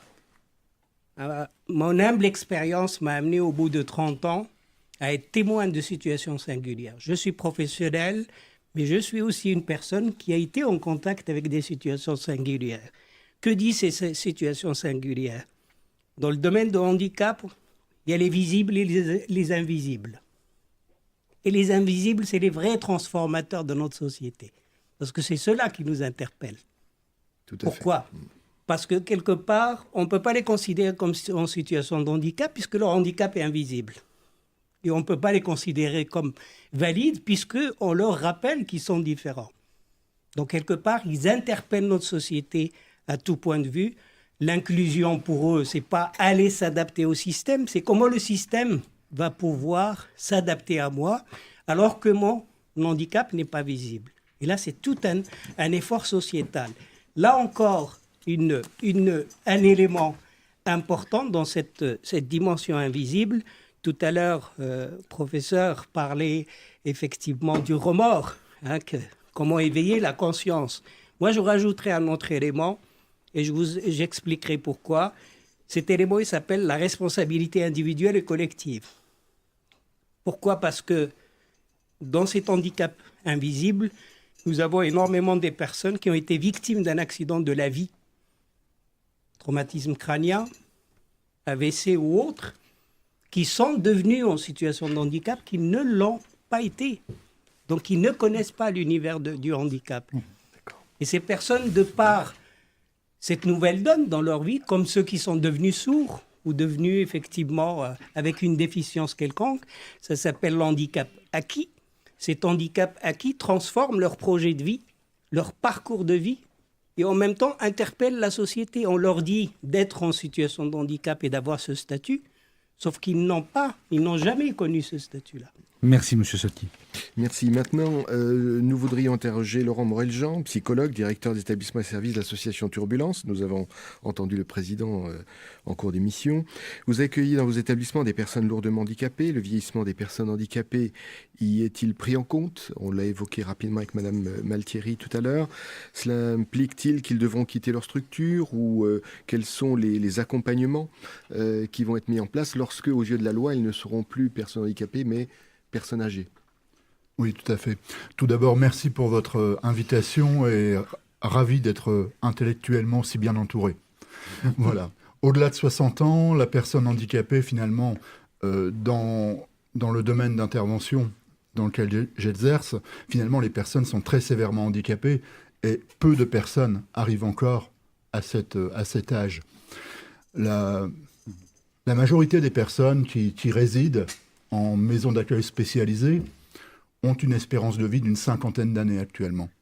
Souvent, ce sont des personnes polyhandicapées qui présentent des handicaps divers, des déformations corporelles importantes, qui parfois, au fur et à mesure des déformations, atteignent les organes et finalement mettent la vie en péril bien plus tôt finalement que leur santé physique globale ne leur indiquerait, si je peux m'exprimer ainsi.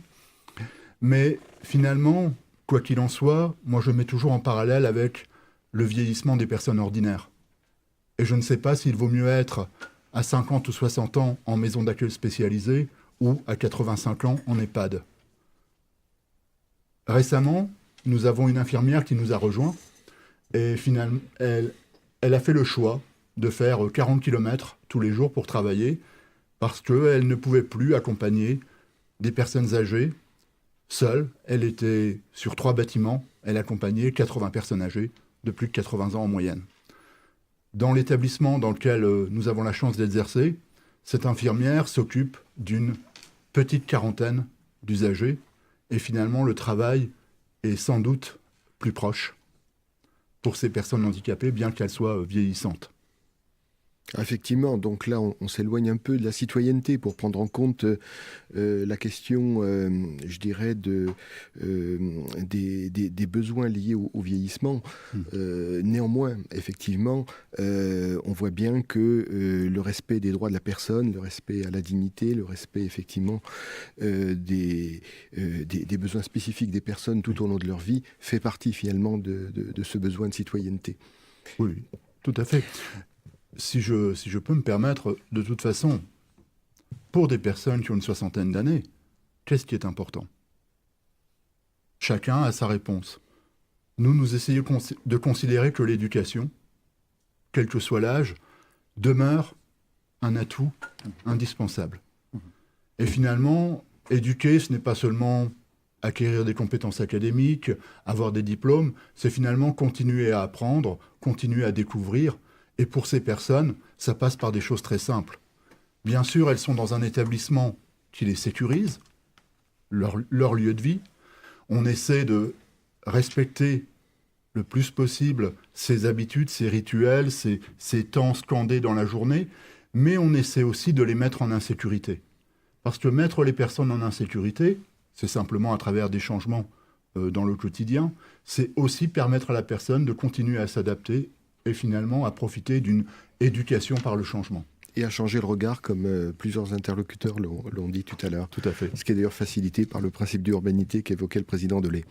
Je voudrais terminer par Loïc Affray, à qui on demande, pour le coup, de changer un peu de casquette et de reprendre sa posture de président de l'association Réseau Nord-Est Handicap Rare, parce que à cette demande finalement du droit commun qu'appelait M. Chabrol, finalement, on peut répondre aussi par d'autres voies.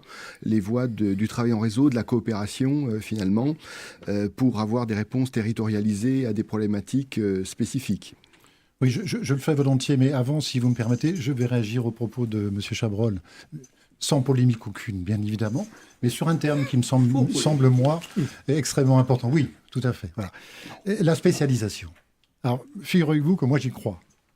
J'y crois parce que il faut des spécialistes pour intervenir auprès des personnes, quelles qu'elles soient, en médecine par exemple, et pourquoi pas au niveau du handicap aussi.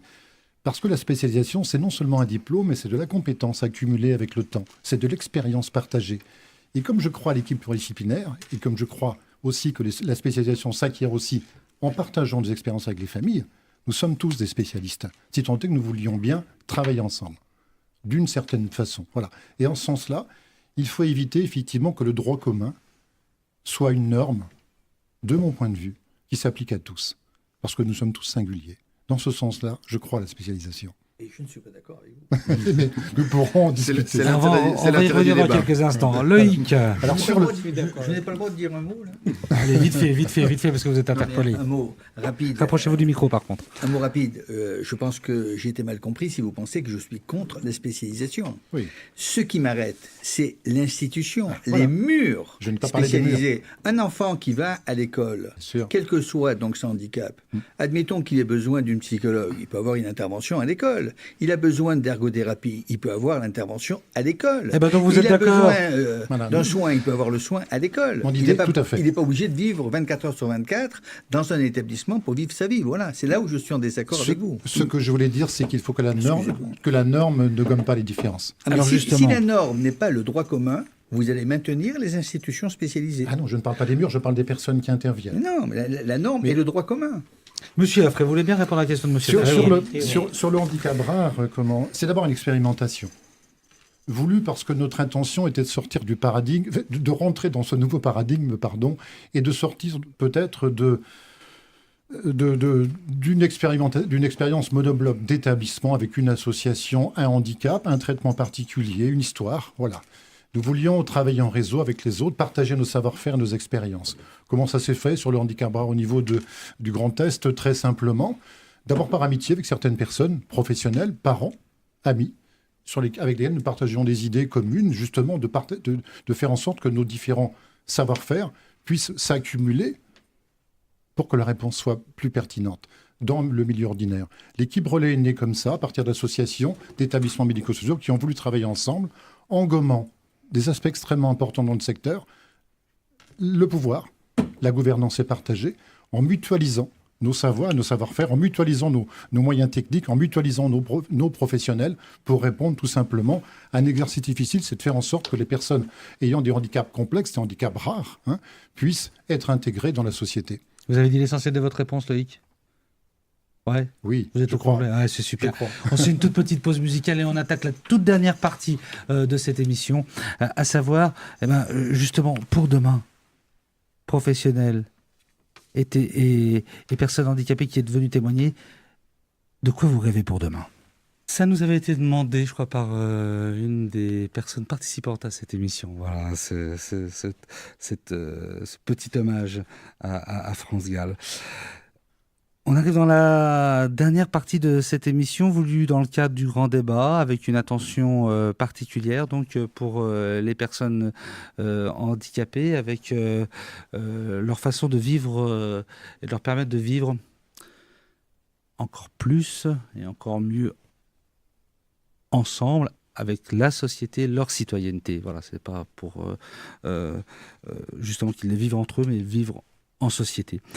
On arrive dans cette dernière partie où à chacun, on va demander, mais au fait, vous, professionnels, on vous a un peu plus entendu, alors on va vous demander de le faire vite, mais de quoi vous rêvez pour mieux vivre votre boulot dans cette perspective d'une citoyenneté plus partagée pour les personnes handicapées avec la société. On va commencer par Raymond Chabrol, parce qu'on a passé un peu vite une de vos qualités, c'est d'être énarque. Rapprochez-vous voir du micro, monsieur Chabrol. Bon. Dites-moi voir, un énarque, en même temps, quand on parle du grand débat, on dit qu'il faut faire une réforme des institutions. Au titre d'une citoyenneté des personnes handicapées, quelle réforme il faudrait faire ?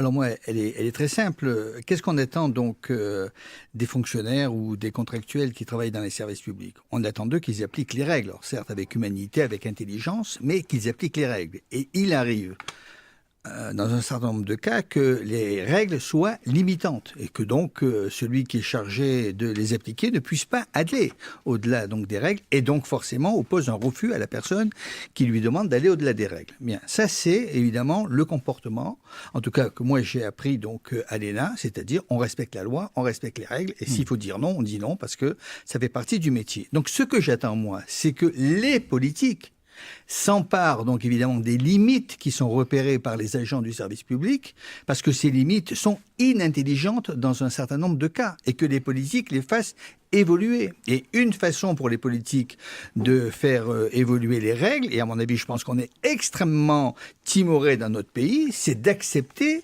sur l'ensemble du territoire, sur la base de propositions, notamment de fonctionnaires, mais qui peuvent venir de personnes de la société civile, d'expérimenter partout.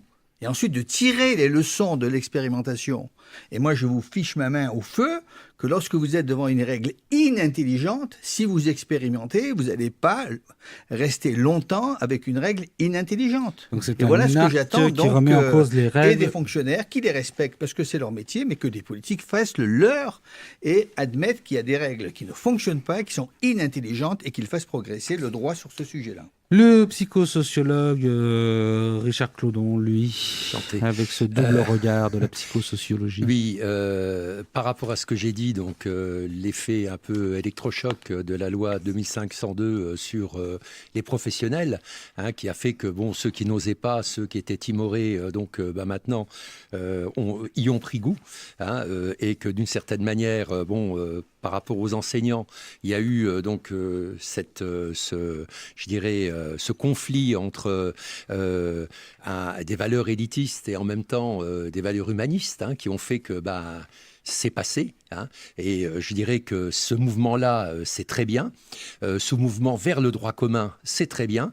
Mais je pense qu'il y a un autre écueil que le retour ou le maintien en institution. Il y a ce que j'appellerais la marchandisation ou le fait que, au motif qu'on est maintenant délibérément dans le droit commun, les professionnels spécialistes que nous sommes, pour certains, proposent leurs services aux usagers directement sans l'expertise des établissements ou services. Alors c'est un vaste débat, mais je pense que l'avenir se construira en parallèle entre l'aspiration, le désir des usagers, des parents, je les distingue, et l'expertise, bien que ce soit aussi une expertise au niveau des familles, l'expertise des professionnels. Un peu moins d'institutions, ça veut dire Non, je veux dire que c'est sûr qu'on va vers moins d'institutions. Ouais. Mais ce qui serait gênant, c'est qu'on arrive à un secteur qui soit un petit peu marchand, où les usagers ayant percevant des droits à compensation, les utilisent en achetant des prestations. Je pense que l'expertise, la manière de poser les choses, les problématiques qui sont posées par les professionnels permettent d'aborder des situations qui sont complexes et qui ne peuvent pas être détaillées en service marchand. Loïc Affray, dites-moi voir, vous... Très simplement, pratico-pratique, donc c'était ma nature que d'essayer de trouver des réponses aux problèmes qui étaient posés par certaines catégories de personnes handicapées. Les personnes aveugles, les personnes déficientes d'usage, adultes, devenus. Il y a aujourd'hui quelques services de rééducation fonctionnelle intervenant sur certains territoires. La Lorraine en a un exemple. J'aimerais, très franchement, ça ne coûte pas très cher, que l'ensemble des personnes touchées par ce handicap à l'âge adulte puissent trouver en proximité un service de rééducation fonctionnelle opérant. Et c'est facile à faire. Merci Loïc. Monsieur Morel-Jean, et vous, votre espoir, votre rêve? Beaucoup de rêves sans doute, mais je me dis que si finalement nous arrivions à faire en sorte que la loi de 2005, à travers ne serait-ce que l'accessibilité, soit quelque chose d'abouti, ce serait quelque chose de formidable. Parce qu'à travers l'accessibilité, on règle quantité de problèmes pour quantité de personnes. C'est simple, court, efficace. On en reparlera tout à l'heure, je pense. Madame Dibora. Eh bien, moi, j'ai envie de poursuivre le propos de M. Morel-Jean. Poursuivons, allons jusqu'au bout de cette loi 2005. Et j'ai envie de reprendre aussi ma casquette de psychologue. Ouais. Mon rêve ultime, ce serait, pour reprendre le professeur Abdellaoui tout à l'heure, que chaque citoyen considère la personne handicapée d'abord dans sa singularité d'enfant, de femme, d'homme, de bon cuisinier, de calé en musique, de, je sais pas moi, de coupeur de cheveux en 4, avant de la considérer comme une personne handicapée. Alors, on ne peut pas redonner la parole au docteur Delay, il est au téléphone avec nous. Mais par contre, initialement, il devait être au téléphone et on a eu la chance de l'avoir en studio. Il nous a culpabilisés dans le remords. On est content de lui donner une chance de se rattraper. Dites-nous voir, professeur Abdellaoui, on peut rêver de quoi, en dehors de remords? Alors, moi, je dirais que... l'idéal serait que l'on redonne de la place à la complexité, qu'on redonne du poids à la complexité du regard et de la réalité, plutôt que de rester dans des simplifications, dans des catégorisations, la personne handicapée, la personne valide, la personne professionnelle. Nous sommes confrontés à des niveaux de complexité parfois exigeants. Cela doit nous amener à être beaucoup plus humbles, beaucoup plus respectueux de ce que nous offre la réalité et la regarder aussi de façon bienveillante, humaine et constructive. Sans cela, nous allons droit au mur. C'est terrible. Après le remords, vous nous dites faut penser complexe. Pensée complexe versus pensée simplificatrice et dangereuse. Merci. Patrick, t'as pas eu tu pouvais parler en tant que professionnel, tu n'as pas eu le temps quand même, toi, qui as aussi un gros et long et beau parcours et que tu continues aujourd'hui dans le secteur. Ton rêve, c'est quoi, Patrick Fèvre? Alors effectivement, pour accompagner des organisations médico-sociales dans leur évaluation ou dans leur processus de transformation, je suis très sensible à l'appel à l'expérimentation. Moi, je crois qu'effectivement, expérimenter, innover, c'est effectivement tenter des choses qui, fatalement, pour certaines d'entre elles, deviendront une norme quelque part, même si j'ai bien entendu cette discussion autour de la norme. Je pense qu'effectivement, d'abord que la taille de l'organisation n'est pas une garantie, une grosse taille d'organisation n'est pas une garantie d'efficacité. Je préfère des organisations de taille moyenne qui coopèrent intelligemment pour décliner une offre de service territorialisée. Et je pense effectivement qu'aujourd'hui, les organisations ont besoin les unes des autres, que les organisations sensorielles, par exemple, ont intérêt à coopérer avec des organisations qui traitent d'autres domaines du handicap. Avec Mahmoud Sotki, on a créé un service dans les Vosges qui s'appelle Défi à Vie 88, il y a quelques années, avec le RAPEDA, avec la Fondation des aveugles de Nancy et avec l'APF. C'est quelque chose qui fonctionne bien, donc c'est un exemple. Il était évoqué tout à l'heure par Loïc Affray, les organisations sensorielles avec la rééducation basse vision, basse audition. Là aussi, il y a des exemples sur le Grand Est à Nancy et à Metz. Je crois qu'effectivement, la coopération est sans doute l'avenir du secteur pour une désinstitutionnalisation intelligente qui peut-être remet en cause les murs, mais qui ne remet pas en cause la capacité capacité des organisations à évaluer les besoins des personnes, à accompagner leur parcours et à répondre à leurs besoins. Merci Patrick. Merci aux professionnels qui est intervenus d'avoir fait court. Ça nous laisse un peu plus de temps pour Madame Goulin, qui en plus a le temps de parole de Monsieur Martin, qui lui donne également. Donc, Madame Goulin, vous, votre rêve, je tenais juste à dire une chose avant de vous laisser la parole. On parlait de la mobilité tout à l'heure, de l'accès, simplement que la loi s'est appliquée. Pour venir à la radio, on est super bien, on a de la chance, c'est génial, on a un beau studio, mais manque de peau, l'ascenseur était en panne quand vous êtes arrivé. C'est des choses qui arrivent. C'est des choses qui arrivent. Quand on dépend, voilà. Alors c'était sympa parce que tout le monde, alors en même temps, on est dans le secteur ici, mais tout le monde est resté avec vous à l'ascenseur. On a commencé l'émission avec plein de retard. Allez, on continue, votre rêve. Mais je voulais juste partager ça parce que c'était un moment aussi d'espérance. Tout à fait. Tout à fait. Et aussi de solidarité, enfin, vraiment d'amitié. Moi, je voudrais qu'on arrête de penser les personnes en situation de handicap comme un problème, mais comme une chance. Alors, on résout des problèmes effectifs, on résout d'un manque d'accessibilité, on résout des problèmes techniques, mais enfin, quand on pensera qu'elles sont une chance, on verra déjà les choses autrement. Aussi, bien sûr, je rejoins le problème de l'accessibilité qui est la base de tout, qui est la base de toute vie et qui est la base... mais j'y ajouterais aussi plus de lieux de convivialité, plus de lieux où on se rencontre. Et ça, pas seulement pour les personnes handicapées, je pense pour l'ensemble de la société, parce qu'on vit tous enfermés les uns chez soi, avec des objectifs qui nous sont fixés par une société, et on oublie un peu que la personne est derrière et que la personne existe. Voilà. Alors, on a fait la personne dans sa dimension humaine, la personne dans la société. Qu'est-ce que... La personne dans la société, quand on est déjà... la personne dans la société, quel est le droit à l'échec, déjà ? Parce que le droit à l'échec, c'est important, parce que quelquefois on peut rater des choses, mais parce qu'il y a des circonstances qui font qu'on les a ratées. La personne dans la société, quelle est la parole aussi ? Plein de gens n'ont pas la parole. Alors, certains ne veulent pas la prendre, mais pour ceux qui veulent la prendre... Oui, allez-y. Pour ceux qui veulent la prendre, c'est... Voilà. Et puis, je pense qu'en vivant au milieu de tous...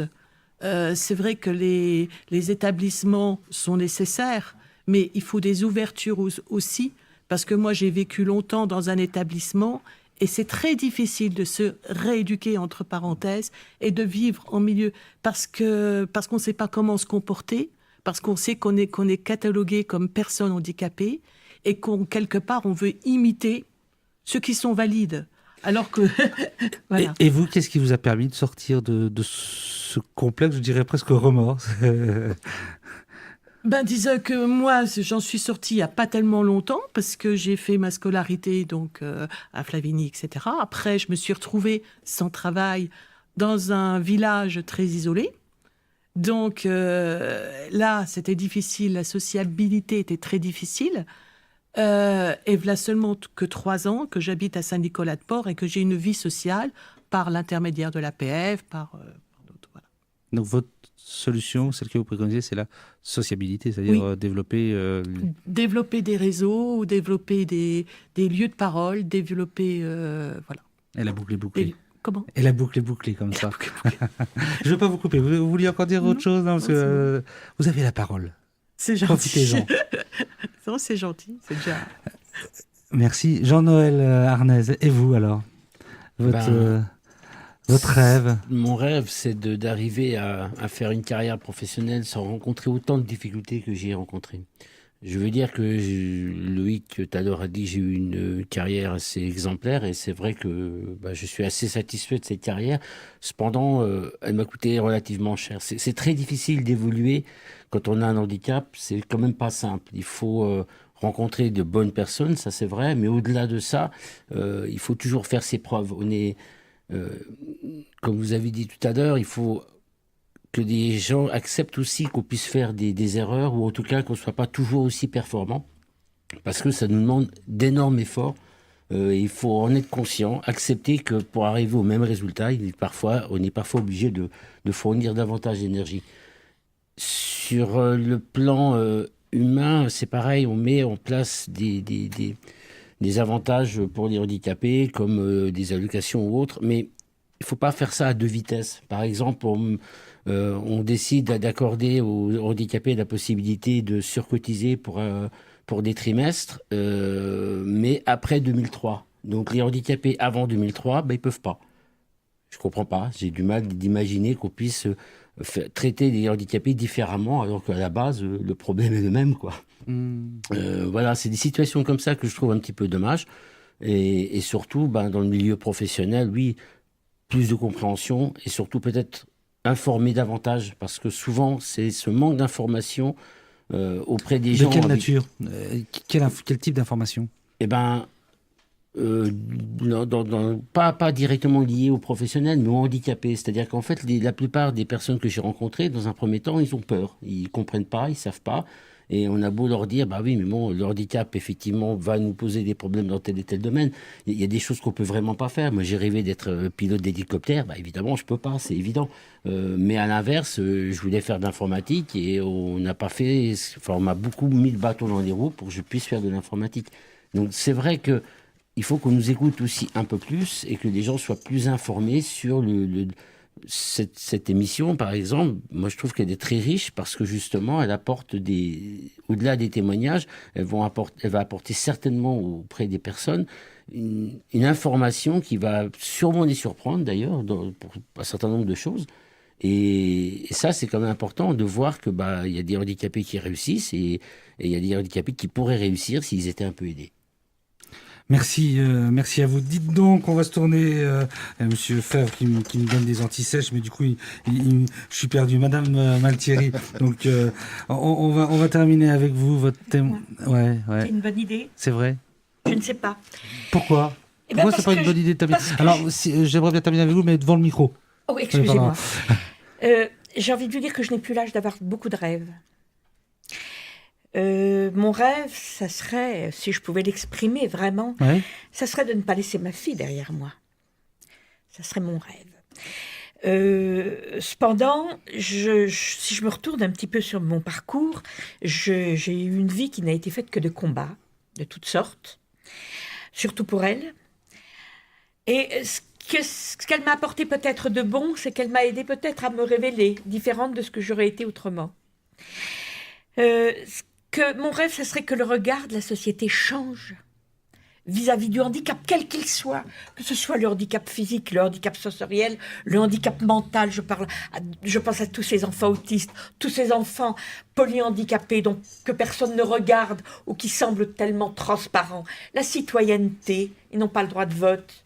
Quelle citoyenneté peuvent-ils exercer? Nous-mêmes, en tant que parents et tuteurs, on ne peut pas voter. Ils sont transparents, ils n'existent pas, ils ne votent pas pour nos politiques. Simplement. Et je trouve que si j'ai de l'espoir dans les sociétés, dans les enfants qui arrivent. Comment on va apprendre au travers de l'école, au travers de tout ce qui se passe, à nos enfants, ces jeunes générations, comment on va leur apprendre à regarder et à voir le handicap et à voir la personne en difficulté de vie dans la société actuelle. Quel regard on va porter sur elle? Mon espoir, il serait là. C'est les générations futures qui le portent. Ce n'est plus nous. Moi, je suis hors de combat quelque part maintenant. Je voudrais aussi peut-être avoir l'espoir que cette société qui est la nôtre ait un regard sur les familles qui ont porté un enfant handicapé. Et je peux vous dire qu'en tant que présidente d'association de parents, j'ai eu à connaître, Patrick le sait, tellement de cas difficiles, douloureux, de mères seules qui se sont débattues avec des situations pas possibles. Comment on accompagne une famille quand le handicap arrive dans cette famille-là? Comment on aide les parents à comprendre, à regarder, à se projeter, à court, moyen, long terme, à voir ce qu'ils vont devenir. Et peut-être aussi dans d'autres situations de leur vie, quand la fratrie est là, pose des questions, se trouve en mal-être, ou quand ils deviennent vieux. 2 minutes. Oui, non, mon désir, il est là. Et puis, bien sûr, je rejoindrai madame en parlant de l'accessibilité. J'ai été un CCAS en parlant sur l'accessibilité. Ces trottoirs de Nancy, partout, fleurissent partout des panneaux publicitaires qui gênent les personnes en fauteuil roulant. Personne ne pense à ça. Ces voitures mal garées, ces gens qui utilisent les places réservées aux personnes handicapées, ça, c'est du manque de citoyenneté. On parle de la citoyenneté, on pourrait parler de ses limites, de ses droits et de ses devoirs. Civisme. Vous avez commencé par dire, j'ai pas de parole d'espoir, vous en avez plein. Il y en a une qui est dure, qui est la chronologie de la vie. Vous avez commencé par dire, j'aimerais ne pas laisser ma fille, mais vous allez probablement la laisser. Et vous, alors, qu'est-ce qui vous a rendu heureux aux côtés de votre fille? Qu'est-ce qui vous a nourri? Qu'est-ce qui vous a apporté de l'énergie? Qu'est-ce qui vous a amené à vous dépasser? Je sais pas, c'est le quotidien. On ne fait pas un schéma de vie comme ça en se disant, bon, ça va être comme ça. C'est le quotidien. C'est les bagarres qu'il faut entreprendre les unes derrière les autres. On parlait du regard des gens. Quand elle était toute petite et que je la promenais à Nancy, j'affrontais le regard des autres mères. Tout le monde détournait le regard. Quand j'ai voulu l'emmener au cinéma avec ses frères et sœurs, j'ai affronté le gérant du pâté qui ne voulait pas me laisser rentrer avec mes enfants en lui disant « Vous marquez sur le fronton du pâté, interdit aux chiens et aux handicapés ». J'ai affronté la solitude pour emmener tous mes enfants au cirque, où tout le monde se sauvait, où je finissais toujours par avoir tous les enfants de la salle, parce qu'ils venaient me parler de Judith, et elle était tellement contente de les voir qu'elle distribuait des bisous. C'est ça qui est porteur d'espoir. C'est que l'amour qu'on donne aux autres, les autres vous le rendre. Une relation, ça n'est pas qu'à sens unique. On offre et on reçoit. Je vais vous dire merci à tous et à toutes. Merci Madame Malthierry, merci à tous et à toutes aussi. Je suis heureux d'être le président de cette radio RCN qui a été le son très très heureux de toutes nos différences, de toutes les différences pour une citoyenneté partagée. Merci à tous.